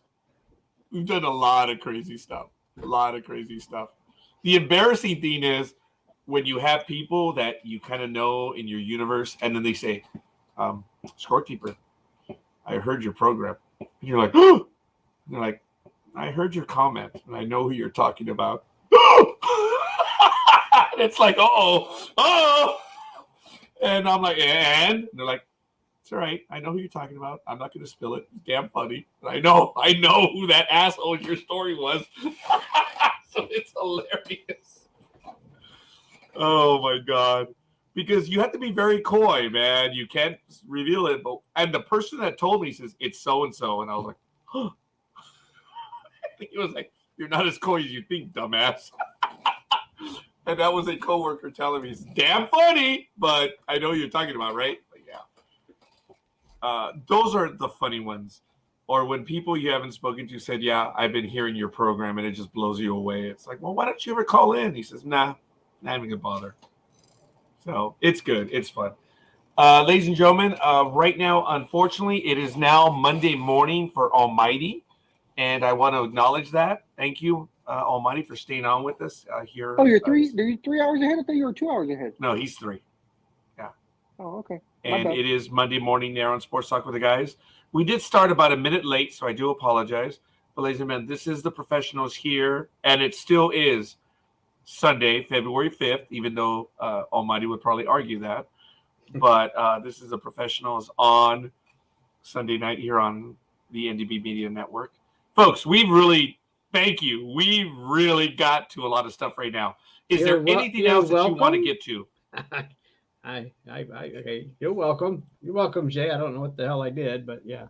I think it's because you're sacrificing your time to be on with us at this hour. Well, it's too much fun, man, hanging out with you guys and Jay and Double D. I don't know who else is out there, but It's always a fun time. By So the way, it's NASCAR midnight, does so- open up in 2 weeks. Sorry, Big Dog. Go ahead. No, I was gonna say it's midnight over there, so he gets in for half price into the strip clubs now because it's after midnight. Oh God, I haven't been to one of those. I was right. Forever. I was right. You I stayed don't on the think- show. I don't think I It's was been- ever in a strip club like that. I don't know what you're talking about, but you know, I'll I'm trying to remember how many times I've been to a strip club. Probably 5 or less. you know, Once. there was a time where I did graphic design work for a strip club. Really? So, yeah, Really? they had it was called Club Bacchus, and I made Bacchus bucks, and you would purchase these to tip the dancers Oh, okay. because that way Interesting. they can and every year I would make a new batch for this guy. So at least once a year, or a few times a So year, you I had were to go- always up for the challenge. Yeah, I would always have to, I would go to his club, and you know it's weird because when you go into the back, they're still wandering around, you know, half naked, Yeah. and you know I didn't pay attention to that kind of stuff. You know, I was like, Ever the There you professional. Ever the professional. And while I worked for American Greetings those 6 years before I had my stroke, every year I would propose to get greeting cards into the strip clubs. You know, because when the guys go home with all covered in glitter and stuff, they here's a here's a greeting card to try and smooth it over. You're trying They- to they would- expand the market. That's Yeah, that's commendable. I- I appreciate your initiative. And but every year they shot me down. That's So- They didn't go for it. So Jay, I'm going through it again, and I think I've been through Breaking Bad over 10 times. Really? Wow. I saw its run at every episode. Well, I'm straight not through. bragging, but I like the show too, and you know it's on Netflix. So every once in a while, I was like, I just turn it on just to have something in the background. But I know what you mean. It is it's kind of a slow burn on the first season, but once you get past that, you know it's on. You know, so you know. Yeah. So You know, so folks- Jay, we're done when I say we're done, and. So what did you think of the follow-up Better Call Saul? Or did you watch that? Or I have not. Oh, the last season has not hit Netflix yet. I don't have. okay. I don't have Hulu or anything to watch. AMC, and I guess I could sacrifice and get AMC Plus, but I usually wait for it. I mean, I'm caught Yeah. up, and I've gone through that series also a few times too. But I like it. Okay, I haven't seen the end of it, but I like it. I like how they introduce Mike. I like how we get to he the. says, don't spoil the last season, he says. Well, I haven't he seen hasn't it. seen it either. I haven't seen it. I'm waiting for it to hit Netflix. I mean, I don't want to read. I don't. You're right, Jay. I can't because I haven't seen it. So, are you waiting for Netflix too, Jay, or are you just? I don't know how or what. I don't know. Well, I think he is a Netflix character too. We'll find out. And Do me you have too, Amazon Almighty. Prime? what's that? Go ahead, big dog. Do you have Amazon Prime? Yes, I do. Scorekeeper, do you have Amazon Prime? Yes. You should probably, yeah. I don't know if you guys would be interested, but try watching a series. It's called Hunters. It stars Al Pacino. The second season, I didn't even know the second I season heard was about greenlit. that. The first season was great. Of course, it's only, I think, 8 or 12 episodes. What it is Al Pacino plays a Nazi hunter. And he recruits a kid who just lost his grandmother. Anyways, it, of course, very, being on Amazon Prime, it's very graphic, a lot of,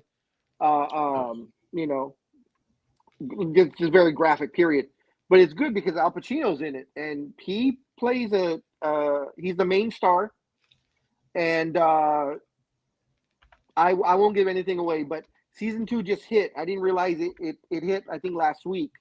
So I'm gonna start watching that probably tomorrow. But it's called Hunters. Real good. And of course, if you guys want gore and nudity and grit and all that kind of stuff, watch The Boys. That's very interesting. Oh my God. Woo, You watched doggy. it? Oh, they got.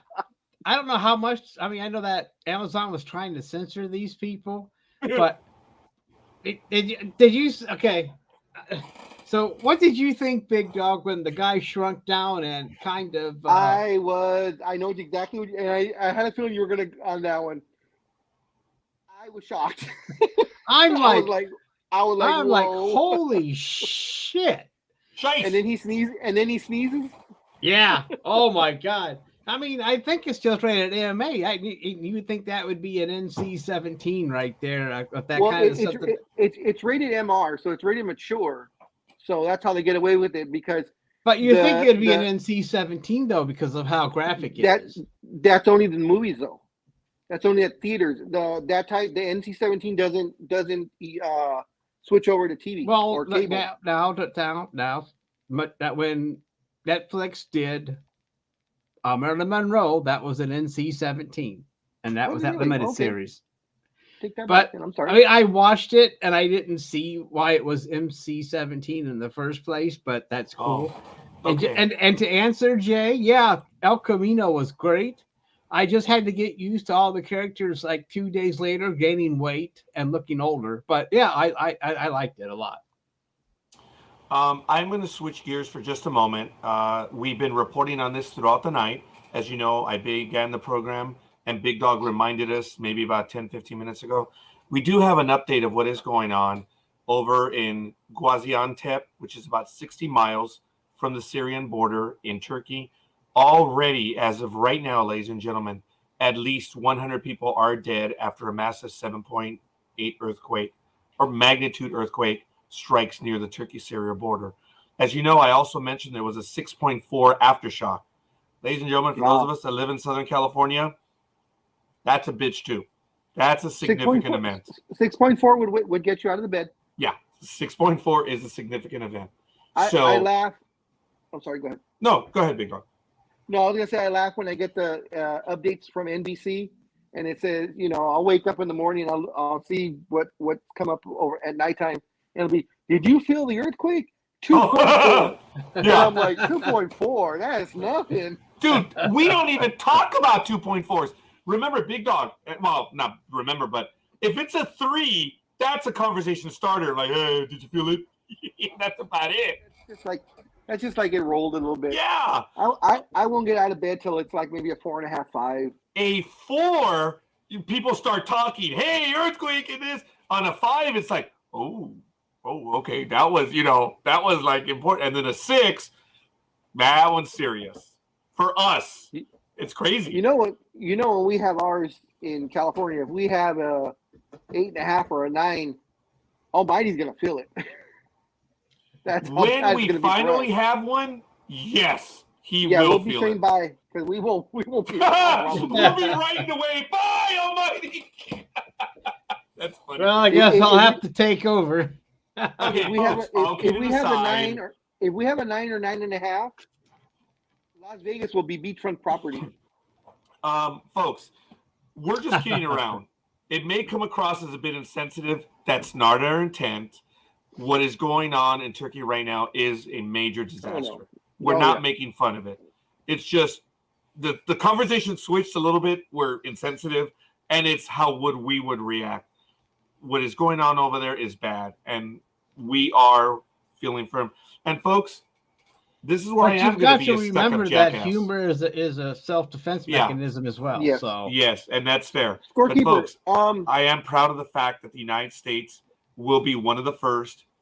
That's us, all of us listening. The United States will be one of the first nations to respond because we're able to, and we're going to be sending aid, and that does give me a little bit of comfort. But anyway, Big Dog, I'm sorry. No, I was going to ask you, since you are our seismologist of the group, how many years now are we past the big one? Oh, is it like 170 years, 180 years? Okay, now? Very good, Big Dog, and I appreciate that. We're not over 170, but it's actually pretty close.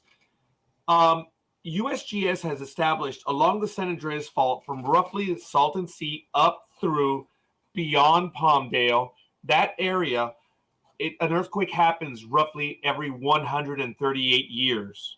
So we are at about 160 something, 170. That was very good, big dog. So we are overdue. As a matter of fact, in the 80s, everyone was like, it's 138 years. And the thing about the San Andreas, that little wench, she moves almost on 138 years. Yeah. Obviously, there are variations, of course, but San Andreas, when she's on her period, she's on her period, man. Oh my! Everybody thought it was coming when we had the Northridge and Whittier Narrows earthquakes. Within 5-6 years of each other, whatever they were of each other. Actually, that it was kind of building to that. Whittier was in 87, October 1st. And then, of course, we had a lot of activity. We've actually gone silent, if you think about it. Yeah. Because in 88, we had several up in the Pasadena. 89, we had significant events. And then 90, 91, 92. In 92, we had the two earthquakes, the Hector Mine and the one in Big Bear on the same day, and it was a Sunday. Two significant events.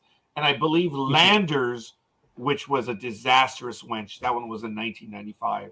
That one was horrible. Big Dog, you drove through there, didn't you? You talked about that, about the roads being offset. Landers, 95? Yeah. That one sucked because there was only like two roads, and both of them were offset. Just freaking offset, man. It was horrible. I need a tangent back to NBA. Yes, please. This is Shams reporting. Chris Haynes and also Kevin O'Connor for the Kyrie Irving trade. This is what was offered by other teams. It says the Nets reportedly declined the Clippers' offer of Luke Kennard, Terrence Mann, a first round pick, and two first round pick swaps for Kyrie Irving. I would have turned that down too. Did not know this. The Phoenix Suns were in it. The Suns offered Chris Paul, Jay Crowder, and picks in exchange for Kyrie Irving. This was the Lakers. This is what the Nets asked the Lakers for. The Nets asked for Russell Westbrook, Max Christie, Austin Reeves, the 27 and 29 first-round picks, and they want pick swaps. No, the Lakers won't have any damn picks left. But you know what the funny thing is? The reason why the Lakers balked is because they would not give up Max Christie, and Austin Reeves. All the other stuff they were okay with. They did not want to give up Max Christie and Austin Reeves because those are two young guys. Other than that, we didn't have any more young guys because they traded them all away earlier. Yeah, Kuzma still hurts, man. The funny thing, you want to hear something funny? The Lakers actually made an inquiry to Washington for Kyle Kuzma. For a trade. And Washington replied, Kyle Kuzma is not on the trading block. He is untouchable right now. I love that right now. Good for him. Yeah, actually good for him. I knew he would do well once he was a starter. That was always the thing I said. He's the type of player that has to start the game. He does not play well off the bench at all. I don't know what the mentality of it is, but you could see his bench scoring percentages and everything else versus his starting percentages and scoring. Everything was just a good 5 to 7 points or 5 to 7% better if he starts. And of course, he would never start because LeBron has his spot. Yeah, that was a tiny problem. Yeah. And what are you going to do? I'm just saddened that they did that. I do want to comment real quick when you guys were talking about Breaking Bad earlier, and I know we're all over the place now, but a lot of people have spoken of Breaking Bad, and I will admit that I believe Breaking Bad is in the conversation for one of the greatest programs ever on television. I don't know if it is the best, but when you look and analyze every episode, I appreciate it. when you look and analyze every episode, and you know this, Almighty, and Jay, you do as well, there was not a wasted episode anywhere. Every episode added to the narrative, and it was amazing. It was must-watch television. And thank goodness to Netflix to be able to get that going. But folks, Breaking Bad, I know if it's not the best, which one is? I'm going to leave that for other boneheads to argue. But I will admit, Breaking Bad is one of the best all time. I would say it's in the top 10, maybe even top 5 of programs ever. I don't know what your thoughts of that, Almighty. Yeah, I mean, like Jay said, when you watch the transformation for Walter, it is amazing. And I'm for it. If people want to do a rewatch, we should do it. I mean, I would love to talk about. I don't care how. I know it's been off the air for a while, but I've only seen it once when it went through, folks, and I enjoyed it. But I mean, if Jay and yourself and anybody else wants to do a rewatch, maybe that's something we could plan. If people want to do it, I mean, I'm in. All right. If we're gonna do a rewatch, maybe we could do one or you know what? No, we should stick with Breaking Bad because that's a lot of material, and we could do a 1-hour program, maybe 2. I don't know, but I would really be interested in that. My level of commitment is a little tinged right now because physically I am having a lot of problems. Agreed. And but I would. And Almighty, dude, you already know if you say it, I'm in. So I am already saying yes. Okay. Maybe we can do it on a Sunday night. So I don't know, or maybe a Monday night when we have openings. Aren't you doing also The Last of Us on Sunday? No, because the person that asked us was not able to make it. Now, I found out from my seminary brother that I spent some time with this afternoon, his family gets together to watch The Last of Us, and they get together, have dinner, and have an evening. I'm like, Oh, okay. So I don't, and they're really into it. Yeah, I've also been watching Wolfpack that has Buffy or Michelle Gellar in it, so checking that out. Cutie. It's okay. But anyway, the Breaking Bad thing, I'm down with that. I love it because I mean that's something you can talk about for decades. Big Dog, did you see Breaking Bad? Unfortunately, no. I've seen bits and pieces, but I would have to sit down. And as far it would be cool because that means that you becoming clean in on this. It would be brand new for you, dude. That would be cool. If you're gonna do a rewatch, it helps to have someone that hadn't seen it. That gives it a great flavor. Yeah, and it does. As far as you guys saying, one of the best of all time, it's funny that because the only ones I could think of, there's a couple of shows that popped up into my mind when you said best of all time. And it's funny that all of them are cable shows. None of them are regular TV shows. Sopranos. Oh, God, yeah. Maybe Dexter.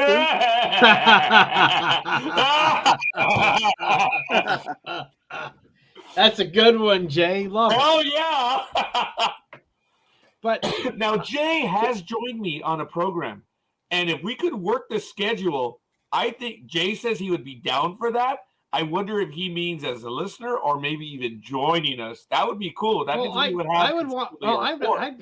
If he would, I would love him to have us join us so we can discuss it since he's a big fan too to get his input. Sorry, Big Dog. That was a funny line by Jay. You might have been saying something, but we just drowned you out because it was funny. No, there's nothing wrong with that. There's nothing wrong with that. I mean, but like I said, Sopranos, maybe Dexter, which is another one that was very well done. I heard about Dexter. I never saw it. It ran 6 seasons, I believe. Yeah. In fact, I believe they're doing a reboot next season, I think, or later this year. It's been canceled. And it was to be set like 5 years later. What? I think it's been canceled. Oh, okay. But there was in the works. I do remember. I know remember that they reading were about talking about it. I think I read or heard somewhere that it might be. I mean, let me double check, but I don't think it was good. I think it was I don't know. I could be wrong about that, but I mean, it could have been shelved. But I mean, well, a you know, lot you of can't things go wrong- are. So Yeah, you can't go wrong with with Breaking Bad. You can't go wrong with The Sopranos. You know, like I said, Dexter is up there. I really wouldn't really say Game of Thrones because I really didn't watch it. You guys may have watched it. I did. That was from an start to awesome. finish. Well, the last. So season, would you put it? yeah. But would you put it on The Sopranos and Breaking Bad level though? Okay, let me give a tiny stab at that. Game of Thrones was its own unique animal. I don't believe it is one of the greatest of all time, Okay. but the story, dude, there were, God Almighty, what, 50 storylines in that series, Yeah. and it A lot of was, nudity. dude. Well, there was. They tapped it down a bit, but it was a universe that had rules that you could live in, and dude, the twists. It was captivating storytelling. I don't think it was one of the greatest of all time, but dude, we knew early on they were spending real money on this, Oh and yeah. they had an audience. And it's Game of Thrones was one of those rare programs that if you were to invest, there was payoff. How almighty! Oh yeah. Yeah. There was payoff. Yes. Another series, and of course, once again, a cable show that I didn't see, but I always heard that they said it was just incredible. Was Californication with That's with David Duchovny. Duchovny. Yeah, I heard that was supposed to have been excellent. I always missed it for whatever reason when it was on. Another good program was on HBO was Orange is the New Black. The first so many that was seasons were good, but again, I wouldn't call it again. Yeah. A personal favorite, which actually a lot of people forget, what made people take Netflix seriously was when they took the British program and brought it over here, House of Cards. And of course, it was Kevin Spacey. It was the political drama. I thought that was Showtime. No, that was Netflix. It was Netflix, and it put them on the map. And what was cool was there was a series in the United Kingdom which was huge, and it was done over 3 years, and there were 4 episodes each year, and I believe each episode was 2 hours, and it was just very well done. But it's what put Netflix on the map, I believe, in 2012. It was one of their first best drama series. And it put Netflix on the course of, hey, we're doing good stuff here, folks. So it was really neat. Again, I don't think it was one of the greatest programs of all time, but it was a good narrative. And it ran for, I believe, 6 seasons or so. What, House of Cards? A House of Cards, yes. I'm just saying it couldn't do it because when Kevin Spacey was forced out, that it took. I mean, it fucked it all up. It really did. The people that were on that program were exciting, but the 6th season, it was tough. Oh my God, Jay, that thing is intense. Holy God, that was a great. Oh show. My God, oh man, that was great. Folks, we're coming up with some lists. We should just do this. We should do some of these. That was one of the first shows that really got into the mature rating. I mean, oh my God. Oh, Big Dog. What were you going to say? It debuted February of 2013. Which one? The final episode, House of Cards. Oh, okay. Yeah. House of Cards, February 1st, 2013. And the final episode was November 2nd, 2018. So 5 years. Mm-hmm. Yes. What? Well, no, it ran 6 years. Oh, yeah. I get, 2013 you count as year 1. Yeah, it was 6 seasons. Yeah, 73 episodes. Yeah, no, folks, I gotta tell you, I watched that one, and I just had to see it through because it wasn't. I was disappointed with the 6th season. It was good storytelling in the 6th season, but when Kevin Spacey was kicked out because of the accusations, it did change the tenor of the program. But it was good stuff for a political junkie like me. Things up for Spacey. I mean, it was like. Are you saying? Go ahead, Big Dog. I'm sorry. No, I was gonna. I'm just being stupid. Are you saying the House of Cards fell apart? Oh God, yes. Oh yeah. Oh, There yeah. we go. Oh yeah. It felt like a house of cards. Yep. Yeah. But you know. Yay! Oh, that's awesome, the Carl Bell. Folks, if you watch the House of Cards in the English version, this was done in the late 70s, early 80s. It's really good stuff if you're a political junkie. If you like the Netflix version, that one is cool because let me tell you, in House of Cards, Kevin Spacey's name was Frank Underwood. It was done in homage to the English guy who was named Francis Urquhart. And throughout the series, they would always call him by his initials. And it was like, hey, F you. Hey, F you. Hey, F you. Now, it was in the 70s where it was barely coming up, hey, F you. So it was funny. You can hear it throughout the whole series. Hey, F you. But the thing was, it was in England, so it was probably more accepted in England than the 70s. It was. Over here, it's, hey, F you. It means really F you. So they kept it over here as Francis Underwood, which was an homage to the, Francis Urquhart. Woo! Breaking Bad, baby. Breaking Bad. Wow. Dude, you are... I would have to be... I would have to be territory. I would have to be Saul. You would be him. Yeah, nice. Love the shades. Oh man, this is good stuff, folks. I want to thank everyone that's been with us throughout the entire program. This has been a lot of fun. I'm not saying we're over. It's just I have to put it in there. But I didn't know if you saw one more thing. I don't know what we're doing here, but sports wise, Spit it out. The Buccaneers are showing interest in Baker Mayfield. Oh, okay. I can see that. Where did I put that, brother? Here, NFL rumors. Former Browns and Rams Baker Mayfield has been linked to the Bucs. Bruce Arians is a fan of Baker.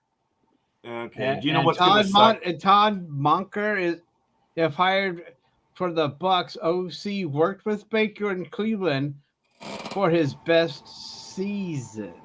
So I don't know if that's going to happen, but I saw that and I just thought, why not? But because Baker needs a team. But honestly, I thought Baker would, if he would just come in as a backup.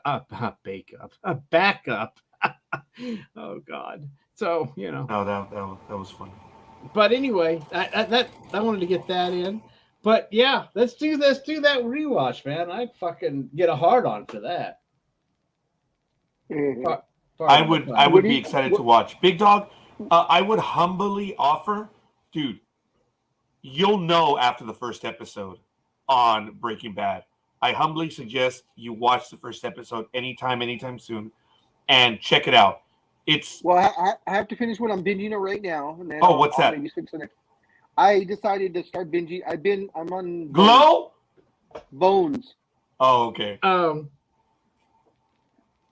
used to like it, so I decided I couldn't figure out what to watch, but I have that one. But I'll probably after Bones. I'm almost done with Bones. Got like one more season to go. Oh wow. I'll probably watch. You can sneak in an episode.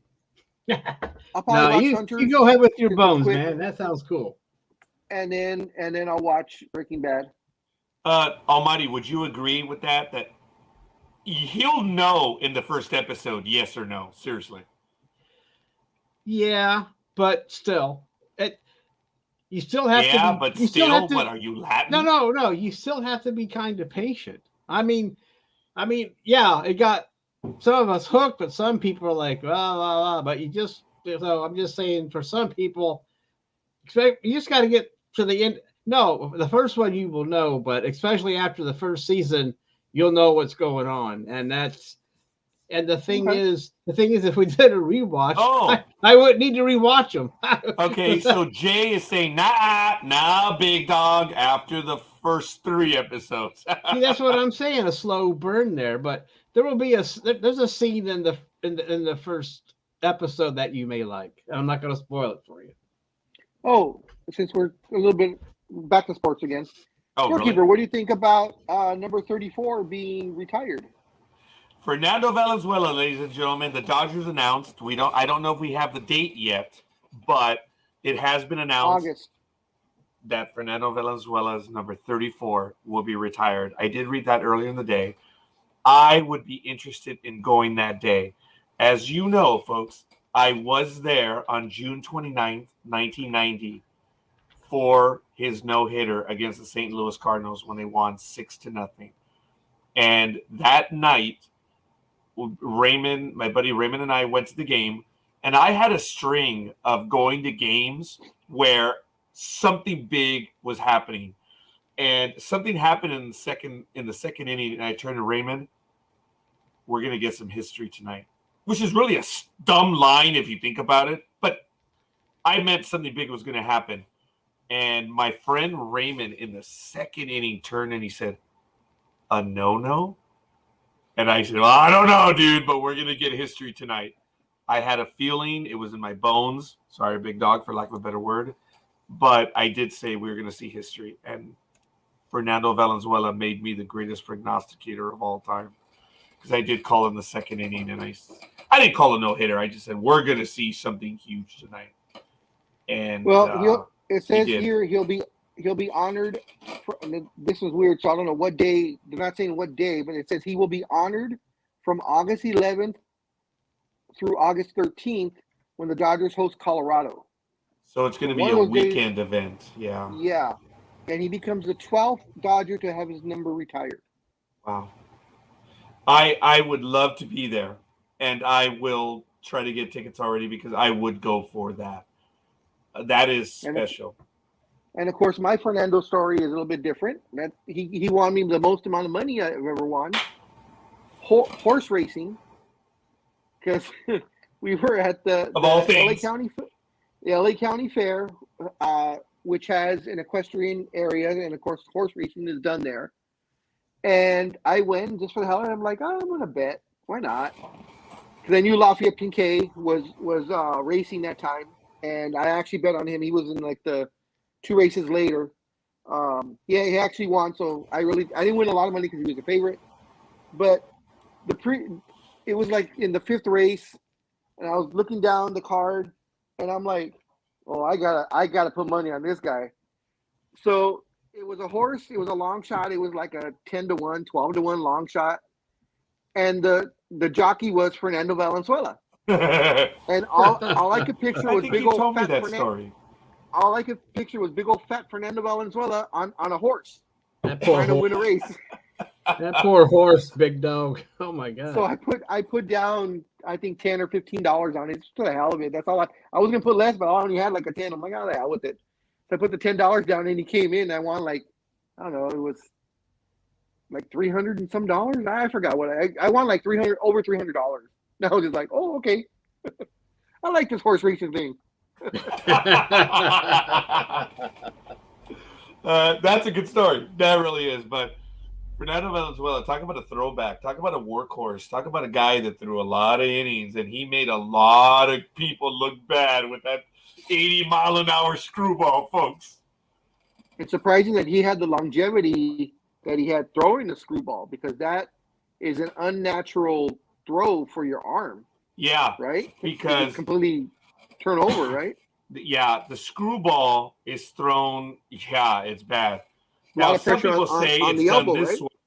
Yeah, because a lot of people don't know, and forgive me, but look, when you throw a curveball, I guess I'm looking for a baseball right now. The general curveball is flicked. As I've told you, it's flicked this way or that way. So this is the way you normally throw, which makes it easy. The screwball is you're twisting your arm. You flick like that. So you throw it this way. And that's what they call a screwball. So a lefty would do the same thing. That's a screwball. And when you look at the way Fernando would throw it, he was flicking it off this finger, and he was doing it like that. And that Almighty's ignoring me. Oh, sorry, what? Almighty's ignoring me. Oh, he says that he met Steve Garvey at the Santa Monica Stairs. I'm sorry, big dog. What happened? Well, no, because he's talking about the way you flick your arm when you throw the ball, and I said, I'm doing this. I flick like that. Okay, yeah, never. Yeah, all right. I'm sorry. Oh my god. I don't even know. I don't know why I didn't even do that. And I was doing my best to just talk over I Big know you Dog were. on that one. I know what you Hi, mean. Eddie. Yeah, I know what you mean. Oh, yeah. Thanks I for got you. joining us again, Eddie. Unfortunately, Eddie, I think we're near the end. So, actually, no, we're not done. I'm going to leave it to my co-host. We have been talking about it quite a bit. It's been fun, but I don't know if we're done. Usually we talk 3-4 items in sports, and we actually got to a little bit more than that on this one. Oh my God, we were all over the place tonight, and that was fun. We were all over the place, but we did talk about quite a bit of stuff. So, okay. I was Question to scorekeeper. we were all trying to be polite to each other. Go ahead, Big Dog. In your opinion, as a Dodger player, just the Dodgers, should they retire? I think they should have done it years ago. Should they have retired number 6? Steve Garvey's number should be retired as a Dodger. Hands down. Thank you. Yes. And I think it might be happening now that Valenzuela. Garvey should be retired as a Dodger. Hell, the Padres should retire Garvey as a Dodger. And his game 4 home run to tie that series at 2 games apiece against the Cubs at home when he hit it and to win the game 7-6. That year was the Cubs. They remember that year they were America's team. 1984. And the Padres destroyed America's team. Well, the Cubs, very good. The Cubs went up 2-0 at home, and they came back to San Diego, and the San Diego Padres just took it, man. That was a team that did not quit. I followed both teams pretty regularly because Garvey was, of course, on the Padres, and Ron Cey was on the Cubs. Yeah. That's why we Dodger fans were watching. Yeah. So I was, of course, watching. But it happened to be a great series, actually, even though the Cubs lost it. Craig Lefferts, if I remember correctly, he was one of my favorite pitchers with the Padres, who threw a screwball, by the way. He won, I think, 2 games in that series in relief. I don't recall if he was the MVP or not, but Craig Lefferts was I believe he threw some big shutout innings. Tony Gwynn's rookie season, correct? Or second year? I don't remember if Tony Gwynn was 82 or 83. Wait a minute. No, I don't think that was his rookie season. Okay. I think 82 or 83, but I'll be mistaken on that one. Alan Wiggins was he passed away some years ago. He ran into problems. That was sad. Yeah. But Alan Wiggins was their second baseman. Man, could that little SOB fly. And then you had the shortstops. But go ahead. I was going to say, didn't Alan Wiggins get traded for Ozzie Smith? No. Didn't they? That was Gary Templeton. There you go. You go. Yeah. The Wizard of Oz. Yes. It was really good stuff, folks. And that was the stuff. So it's great to know that Jay agrees Steve Garvey should be in the Dodgers Hall of Fame, hands down. Yep. Man, I remember he retired, and everybody called him the senator because they thought he was going to go into politics. Yeah. And then just that was before he left. And just before he announced, because he retired, and just before he announced that he was going to run for senator, he was, and that's when he came that he got 3 women pregnant. Like within about 2 months of each other. Remember that? It was like one woman after the other. One woman after the other. Folks, there it is. Steve Garvey career highlights. Actually, Zeke. Sorry. Oh, shit. Almighty. Could you start this up again? Is there volume on it? Well, yeah, but I didn't want to interrupt no, go Big for Dog's it. special speech. If you don't mind, start it up again. And I will. I'm sorry. I didn't want to interrupt anybody. No, you're good. It's Steve Garvey deserves to be heard.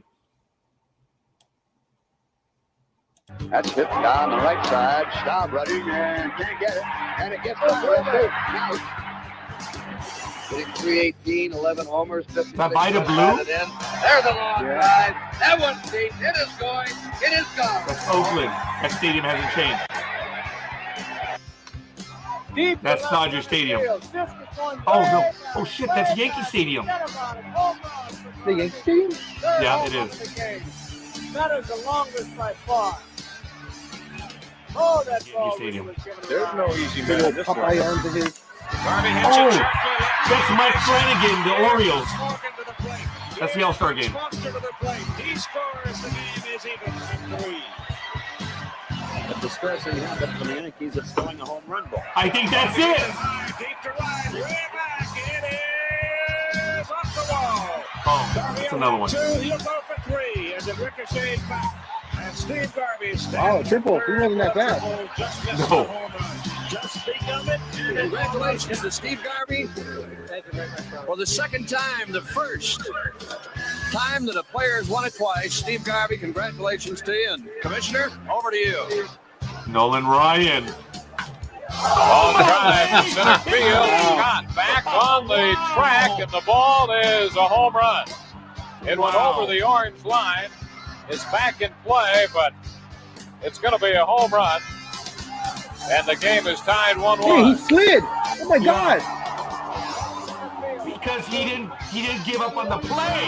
He kept playing it. You weren't gonna get him. And look, can't slide for shit even then. Deep to left field. That ball's out of here. Is that Pedro Guerrero running? No. No. Bob Nepper. He was a good pitcher.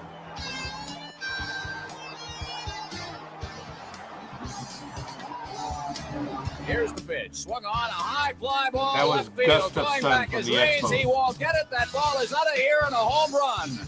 Oh, Steve Gullickson. Garvey Sorry. has given the Dodgers a 3-1 lead with a 2-run homer here in the 8th inning. That name barely fits on his uniform. Oh, that's it. Sutcliffe. There it is. Wow, yep. Twins scored 6-3 San Diego. Deep right field. Way That's back. the home Got run. it going back to the wall. It's gone. Home run. God, I remember that, man. Will be tomorrow. Yep. Game 5 tomorrow. Yep. Against Lee Smith, one of the better Hall of Fame reliever. Wow, that was awesome, dude. I appreciate that. Steve Garvey. That was a treat, folks. Sorry I couldn't keep my mouth shut on that one, but those were How could you? I mean, that's those were exciting moments. Hey, man, there's no. I have no problem with that. I mean, God, that's, Big Dog, you and I witnessed some of those moments live, dude. Yeah. Wow. Yeah. Was he the only guy? Because I know he was a write-in to the All-Star game. Had that happened before? In 70? No, because it was they didn't have that. 76? He was the write-in, huh? Mm-hmm. They wrote him in. Right. So he might be the only guy ever to be written into the All-Star game. No, I think he was the first one. He was definitely the first one. Oh, okay. I think that there have been some write-ins, but it's been changed now. You can vote for everyone and anyone. You can vote for my grandma on the team. Yeah, I'm really. And even though she's disappointed dead, she would probably play better than some of those shitheads today.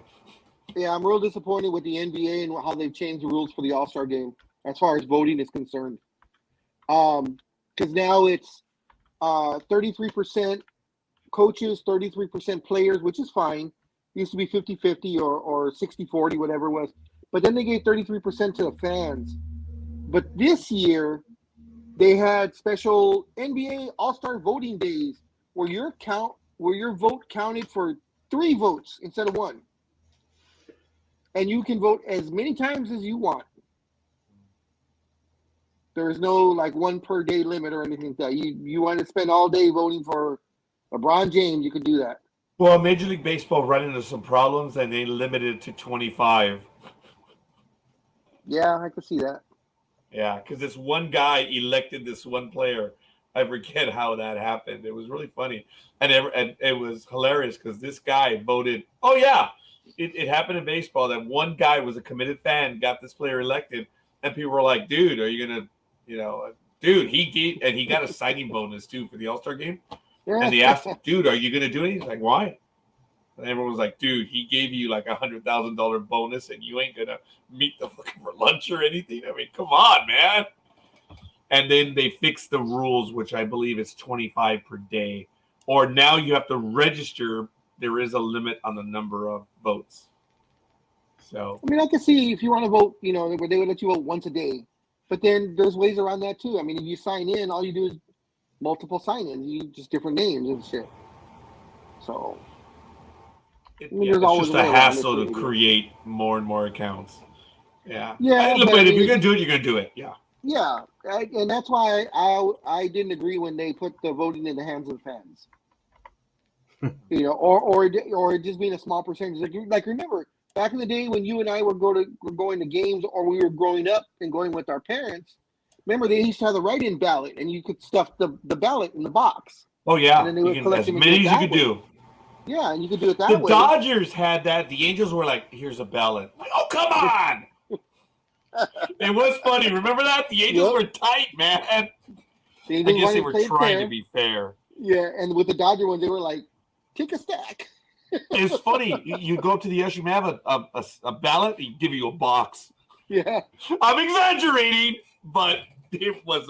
I remember getting like 20, 30 ballots at one time. They had them like pretty much like on a table, and you just walked up and you grabbed.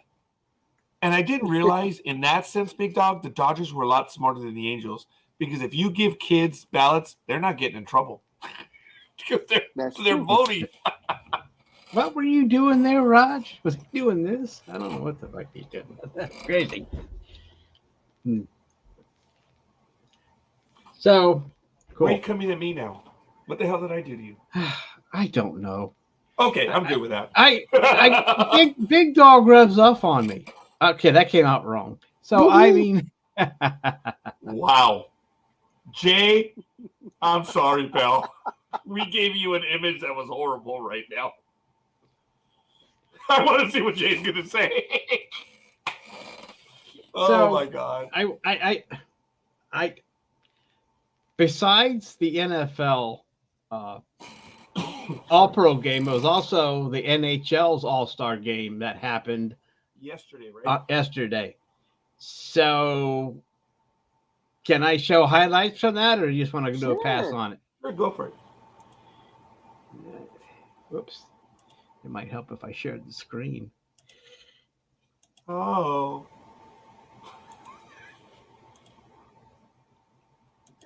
Jay hasn't commented yet. And make it a full screen, Jay. Oh, I'm sorry. Tkachuk.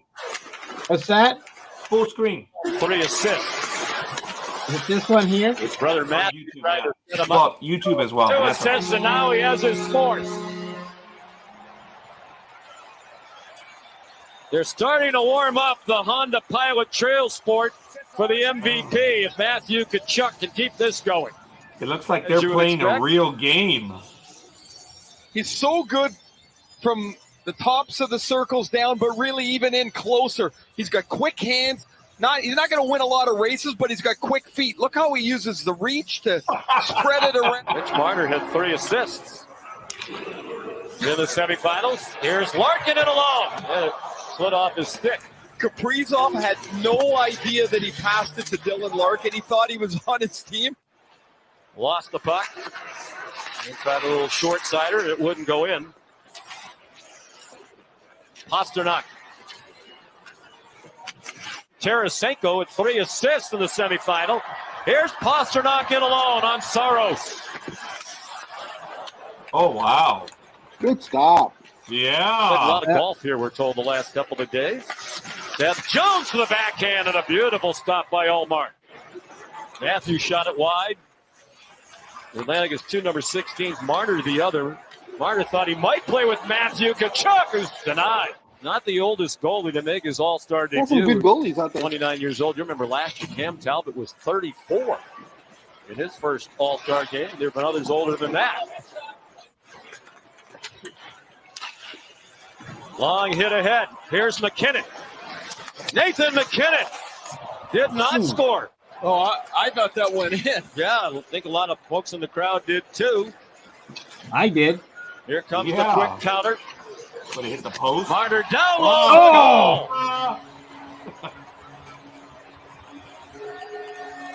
Nikita Kucherov, his 2nd of the day. And here's the goal moments later. Nikita Kucherov is going to play a little give and go with Mitch Marner. He goes to the net, chips it up over Saros, and an early 2-0 Atlantic lead. 23 years old, native Californian. 13 American-born players here today. Here comes another Larkin to the forehand, and he scores.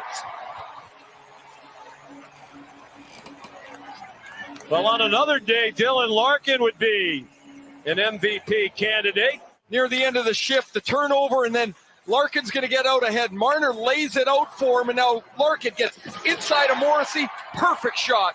Saros can't get the blocker over to stop this, and it's 3-0 They're not Atlantic. playing flag hockey. No. This is 19-29-30. Tiny Thompson of Boston got the 25 wins and 29 decisions. Franchise record 47 goals last year for the Wild. Kaprizov is 27. Another hard worker. Marner.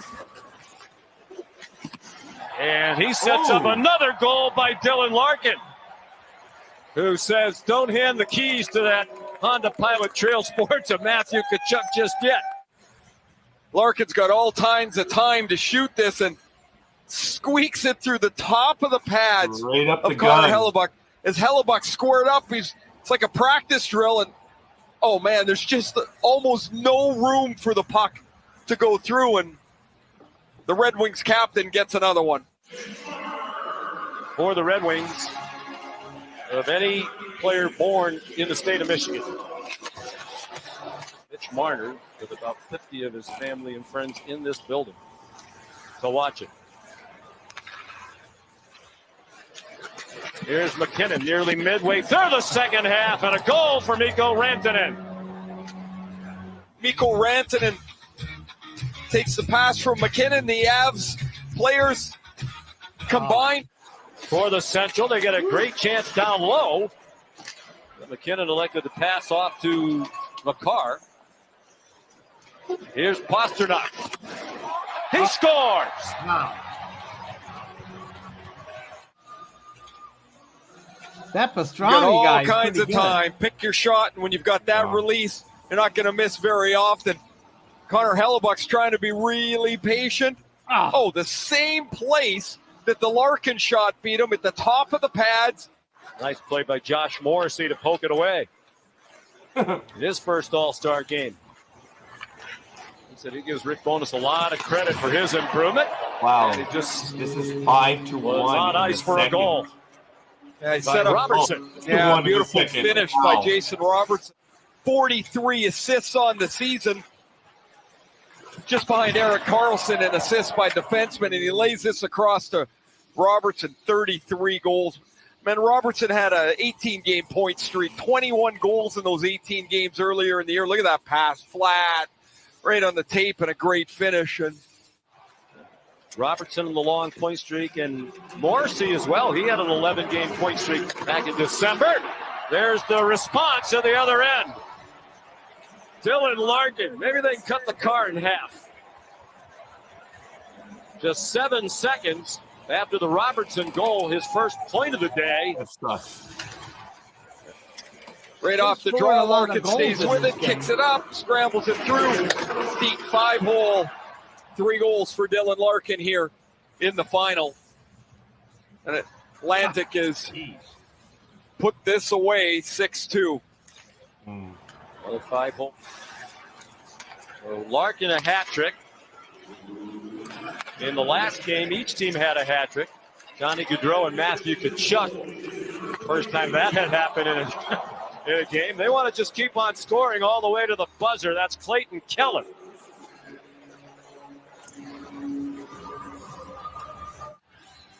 All alone, he's going to one-hand this through the legs of Vasilevsky with the little deke, just kind of shovels it. He was having a magnificent year. Yeah, it was so gruesome, you just wondered if it would damage him going forward, but he looks like the same guy who was terrific last year. Oh, we got a penalty shot. Why not have a little extra fun here? Well, here's the penalty. Seth Jones gets called for the hook. Yeah, that is. Sorry. Penalty shot in an All-Star game was in the 2019 final. Patrick Kane tripped the player that resulted in a penalty shot for Seth Jones and was unsuccessful. Oh. the penalty shot just because, and then looking for creative points as well as the goal back behind his feet. Ugh. And Hellebuck makes the save. Yeah, that was a good The save. last player to serve a penalty.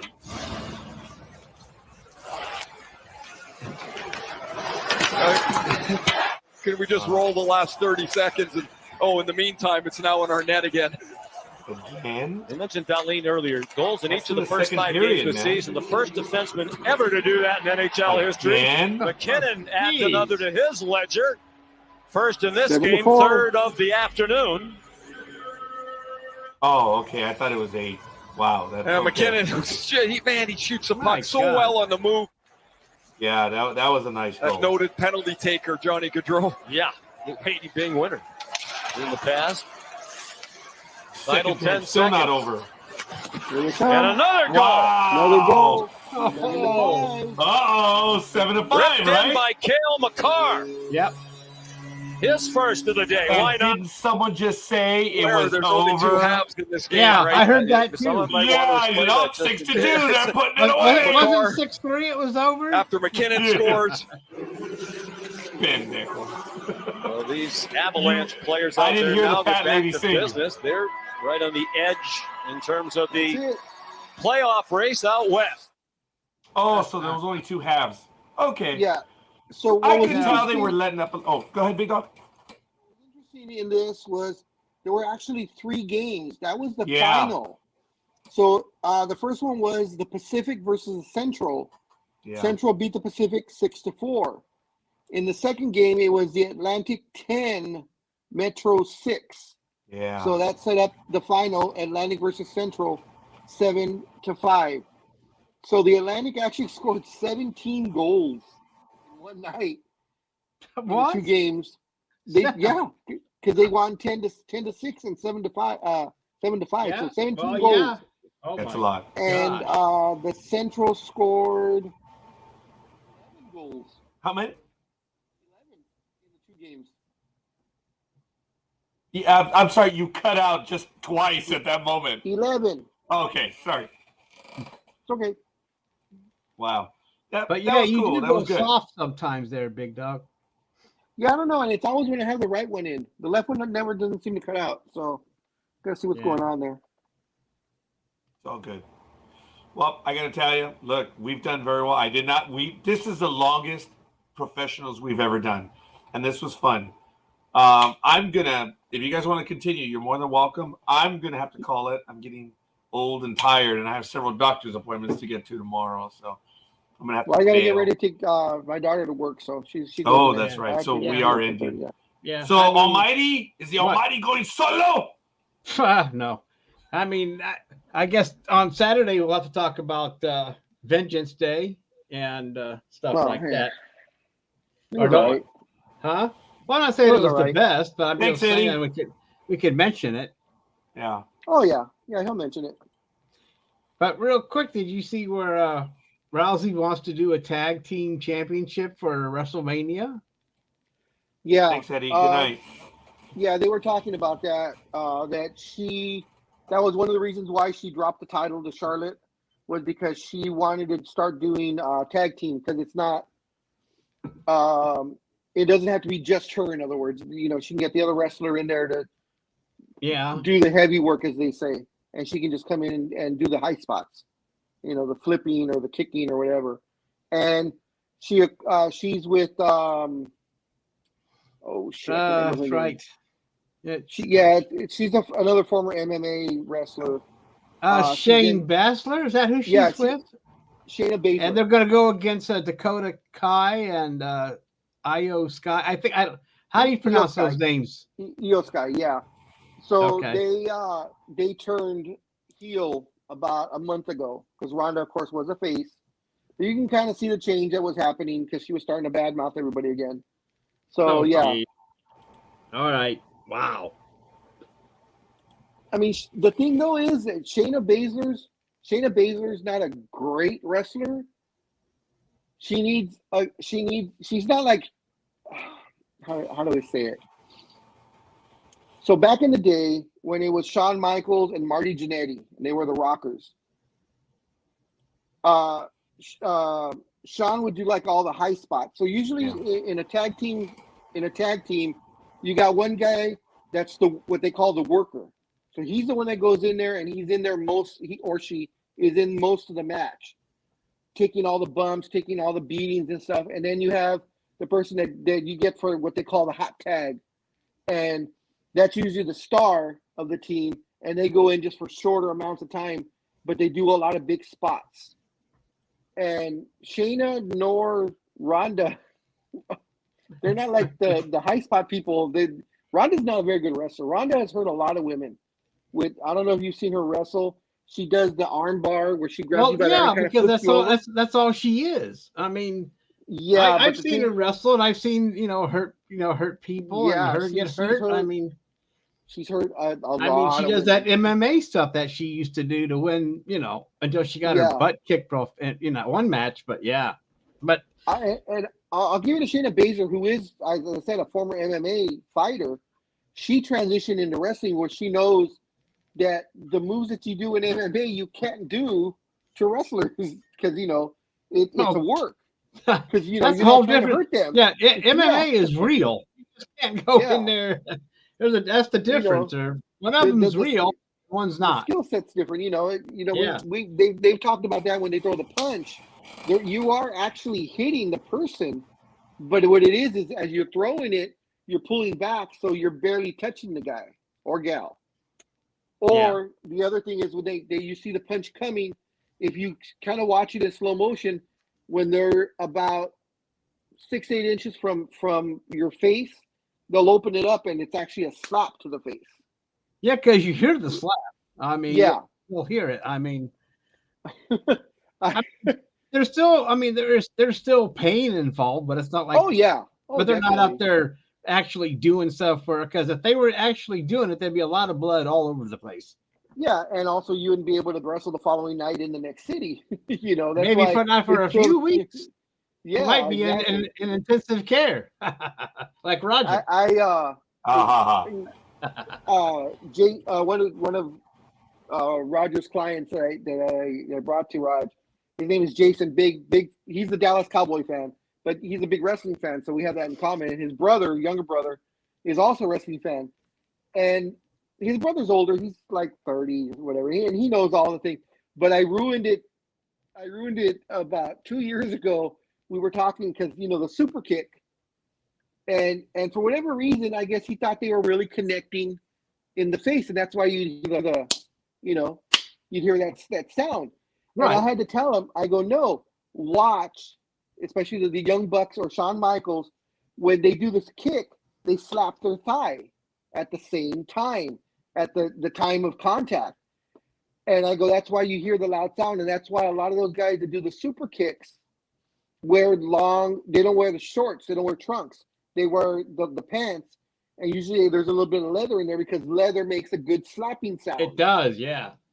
So when he said that, I guess he watched like the next episode of Raw or AEW, whatever, and he called me up on the phone. He's like, "You ruined it for me. That's all I see now is when they do the super kick. All I see him is hitting his thigh. All I see is the thigh being hit." Oh, big dog. Oh, come on, man. You're probably the one that went around going around. Oh, Santa Claus isn't real. He's fake. Oh no, no, that one I try and go as long as possible. I used to have so much fun when the kids were small. And when you were a kid and you were going around your classroom going but no. Well, when my kids were small, we actually got Santa sacks and would fill them, with the toys and stuff, and they would also get their own presents. And I would always, around Christmas time, around Christmas Eve or whatever, the kids would be in their room, and me, I'm an ass. I'm an asshole. Yes, I admit it. What? So I would go to the door, and I would slightly open it, and then I would yell towards the hallway because the kids were down the hall. "Okay, son, I'll see you tomorrow." And I would slam the door. and the kids would be running, and I'm like, oh, you just missed him. You missed Santa. He was here talking to see if you guys have been good. And they would go to bed, and after they would go to bed, I'd go to the garage and pull out the Santa sacks and put them under the tree. So I did that for a long time. I don't blame you. You try to keep that going because that's the fun part. And once they realize that it's like you still try to keep keep it going. It's like, what are you talking about? Look, it says from Santa right here.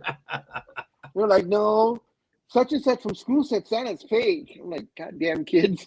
Yeah. Well, yeah, word gets around. Yeah.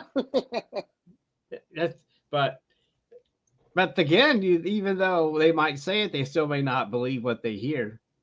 Oh yeah. I mean, not everybody believes the world's flat, so yeah. Oh God. We can't go into that. That's a whole different show. Well, now that he's in Dallas, he's probably going to get along with all those people from Texas. There's probably a lot of flat earthers there. You know what? You can be as stupid as you want to be, but I'm sorry, facts are facts. It's like you can have your own opinion, but you can't have an opinion on facts. Raj, wasn't he the one that did the video? I'm not sure if it was him or not, or maybe it was a football player. They did the video where he got the ball and put it on like the concrete floor, and he's like, look, this proves that the earth is flat because the ball doesn't roll. Oh my God. I think it was. Was that a football player? It might have been Kyrie, right? Yes, I think it was. What? Dude, was this serious, Big Dog? Yes. Dude, he believes the world is flat. He truly believes the world is flat.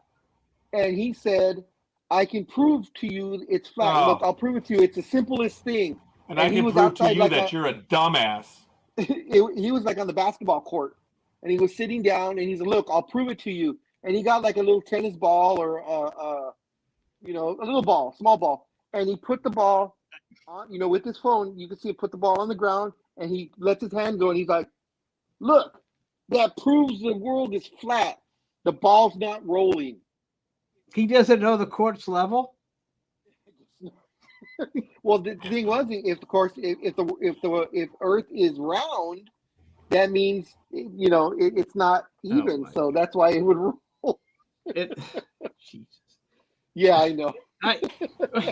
Big Dog, you're blowing my mind here. I just Big Dog. Did Mr. Irving have a dad? Did he grow up with a dad? Not telling you right now. I mean, based on what I'm seeing, no, he did not. Because I'll tell you this.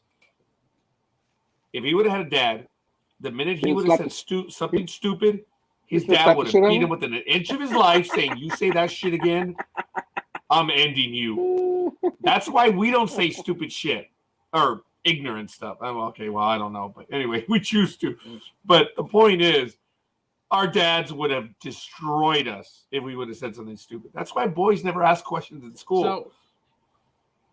So when my son was in school, and it was elementary or something, and we were talking about, we were driving, and we were, he goes, and he says, oh, the moon landing's fake. And I'm going, what? Yeah, the teacher said the moon landing's fake. Oh, yeah, there's been lots of people like that. So guess what I did? But the thing was, the teacher was being sarcastic. And my daughter has my sarcasm, so she would get it. But Riley, I shouldn't have said his name. I'm sorry. But at the time, he believed it, and I'm losing my shit. I'm thinking, I do not go for that. And if a teacher is telling that, once I found out she was being sarcastic, I thought, okay, But if my kid is not going to learn, my kid is not going to go wear aluminum foil on his head in sixth grade. I'm saying no, that's not happening. But I see what you mean.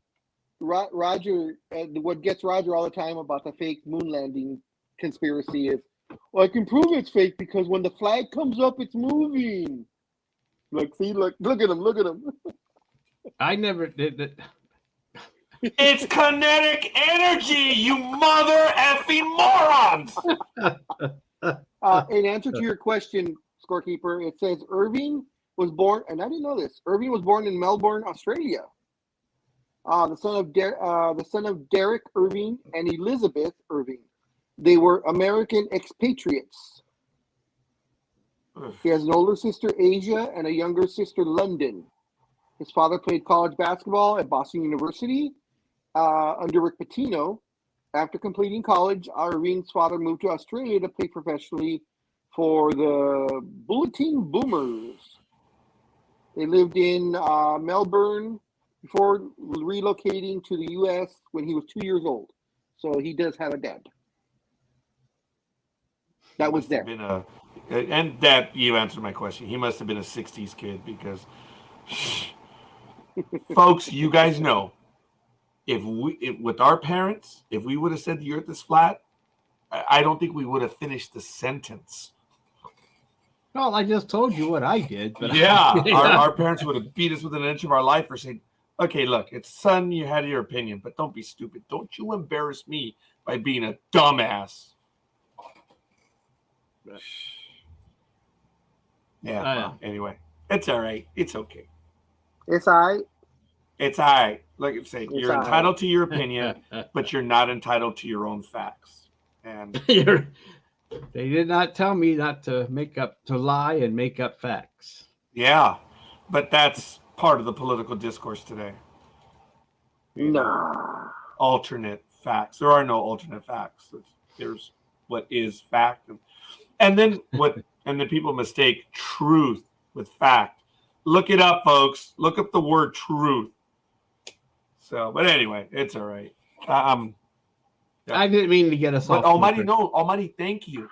Because of the fact that I have not been at my place of employment lately, it was brought to my attention this week that I am becoming dumber.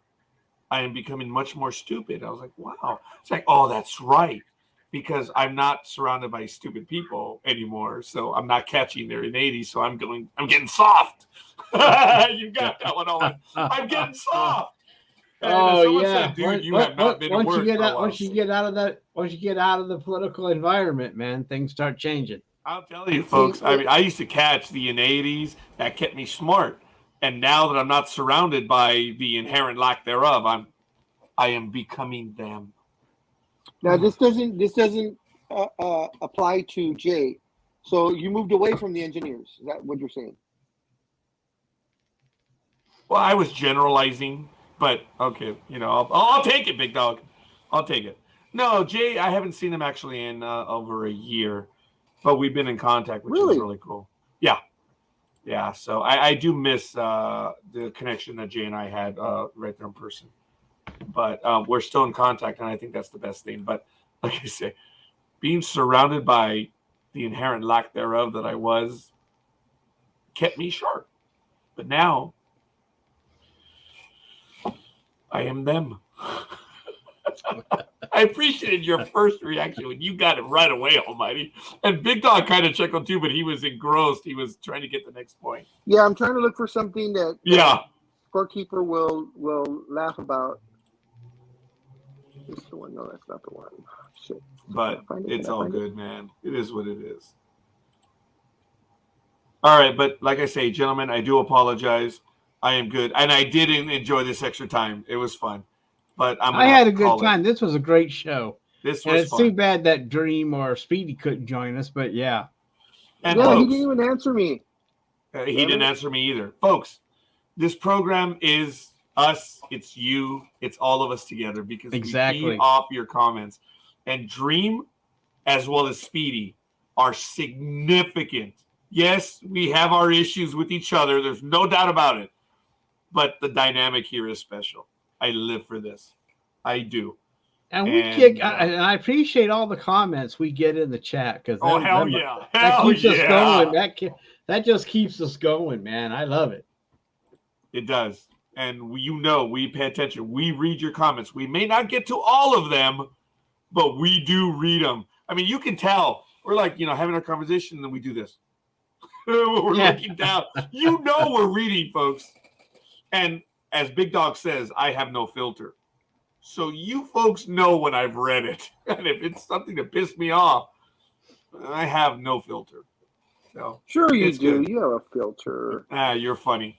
I do thank Almighty. I do think Big Dog, and in the absence of Speedy and Dream, they are a massive part of this program, as is Jay, as is Eddie, as is Michael, Double D, everyone that has joined us today, folks. All of them. We are the pulvers, the plover fish. We feed off you guys. We are the plovers of sports talk. Oh, what's that, Big Dog? What's that? Okay, so I'm going to put this up. Is that Pornhub? What channel? What is that? I've never heard of that before. Well, I've heard rumors about it. Do you believe that shit? Did you believe what he just said? Big Dog, would you say that one more time, please? No, listen to this to make you laugh. It's about Hispanic moms.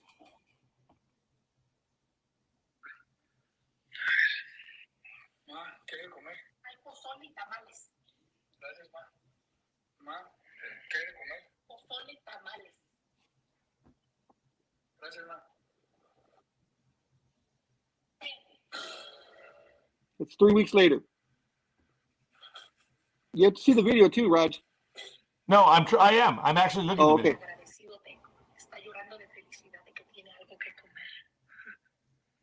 You should have turned the captions on, Big Dog.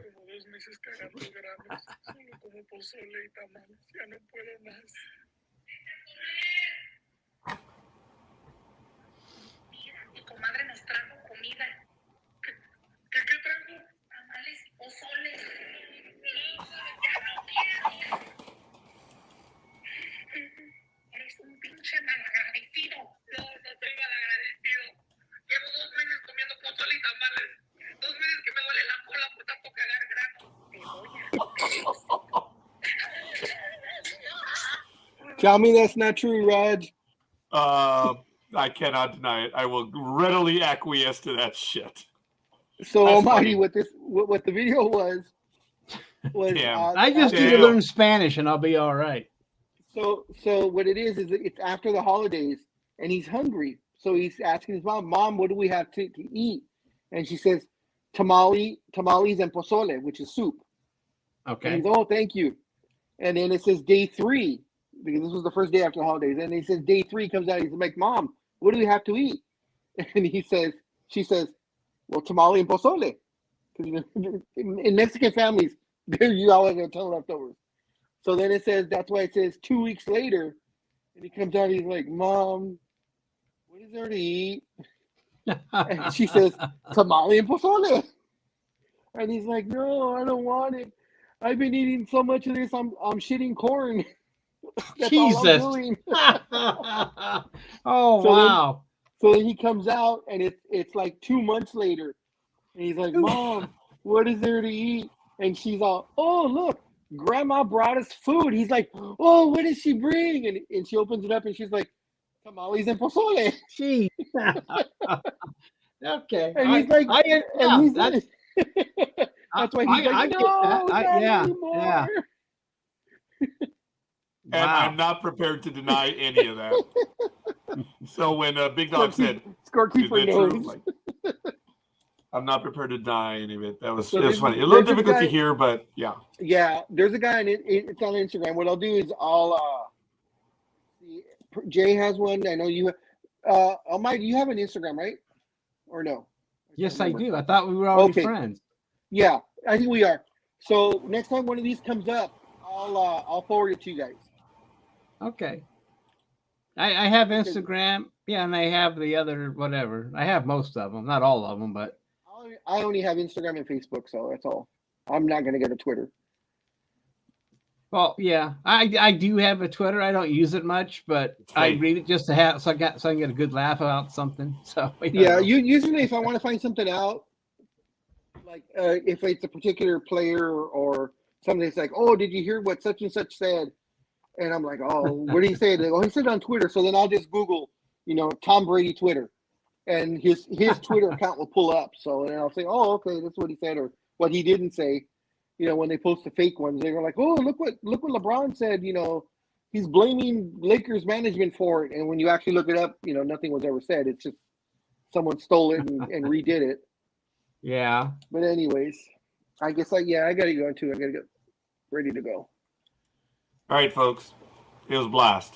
It was absolutely awesome. Again, Jay, thank you. Eddie, thank you. Michael Day, thank you. Double D, thank you. Everyone else who's been watching the program, as well as my glorious and incessantly awesome co-host, the Big Dog and Almighty. And I know, Jay, you had a phone call, but I'm glad you're back. So yeah, the escort's running late, so you know he had to let me know. You beat me to it, you son. Okay. We think that's Well, it. I don't- He just said good night. We'll see what he says right now. Well, he's got it. Oh, But- Eddie, again, adios. Adios. Eddie, thank you. I know what that means. Fine. I know. Big I do know what word. that means. That was good. All right, folks. Thanks for staying with us. Like I say, this program is because of you. It's us and you, and it's a lot of fun. You want to join us live, you know what to do. But on behalf of Scorekeeper, Almighty, and Big Dog, and everyone else, thanks for spending your late Sunday with us. And in the case of Almighty, your early Monday morning as well. Yeah. Guys, All right, guys. peace. We'll see you on Saturday, and we might be doing another program before. And we will be talking about the Breaking Bad rewatch. Big Dog, take us away. Okay, sounds good. All right, guys, have a safe and fun week. Don't drink and drive. All right, Gotta go. fuck it. Almighty, take us away. Everybody have a great week. Get ready for your Super Bowl. Get your popcorn ready. And thanks for joining us. And if you're not watching us live, well, thanks for joining us when we're dead. And that's about it. I want everybody to be safe. Our condolences once again to Double D. And that's all I have to say. And Jay, I hope that you can go see the Kings sometime. Jay and I have to talk about that. Because or we the the Kings Ducks. games last year. Or See the if we go Ducks. again. What's that? Or the Ducks. Or the Ducks. We'll see. But he chose the Kings. All right, guys. See ya.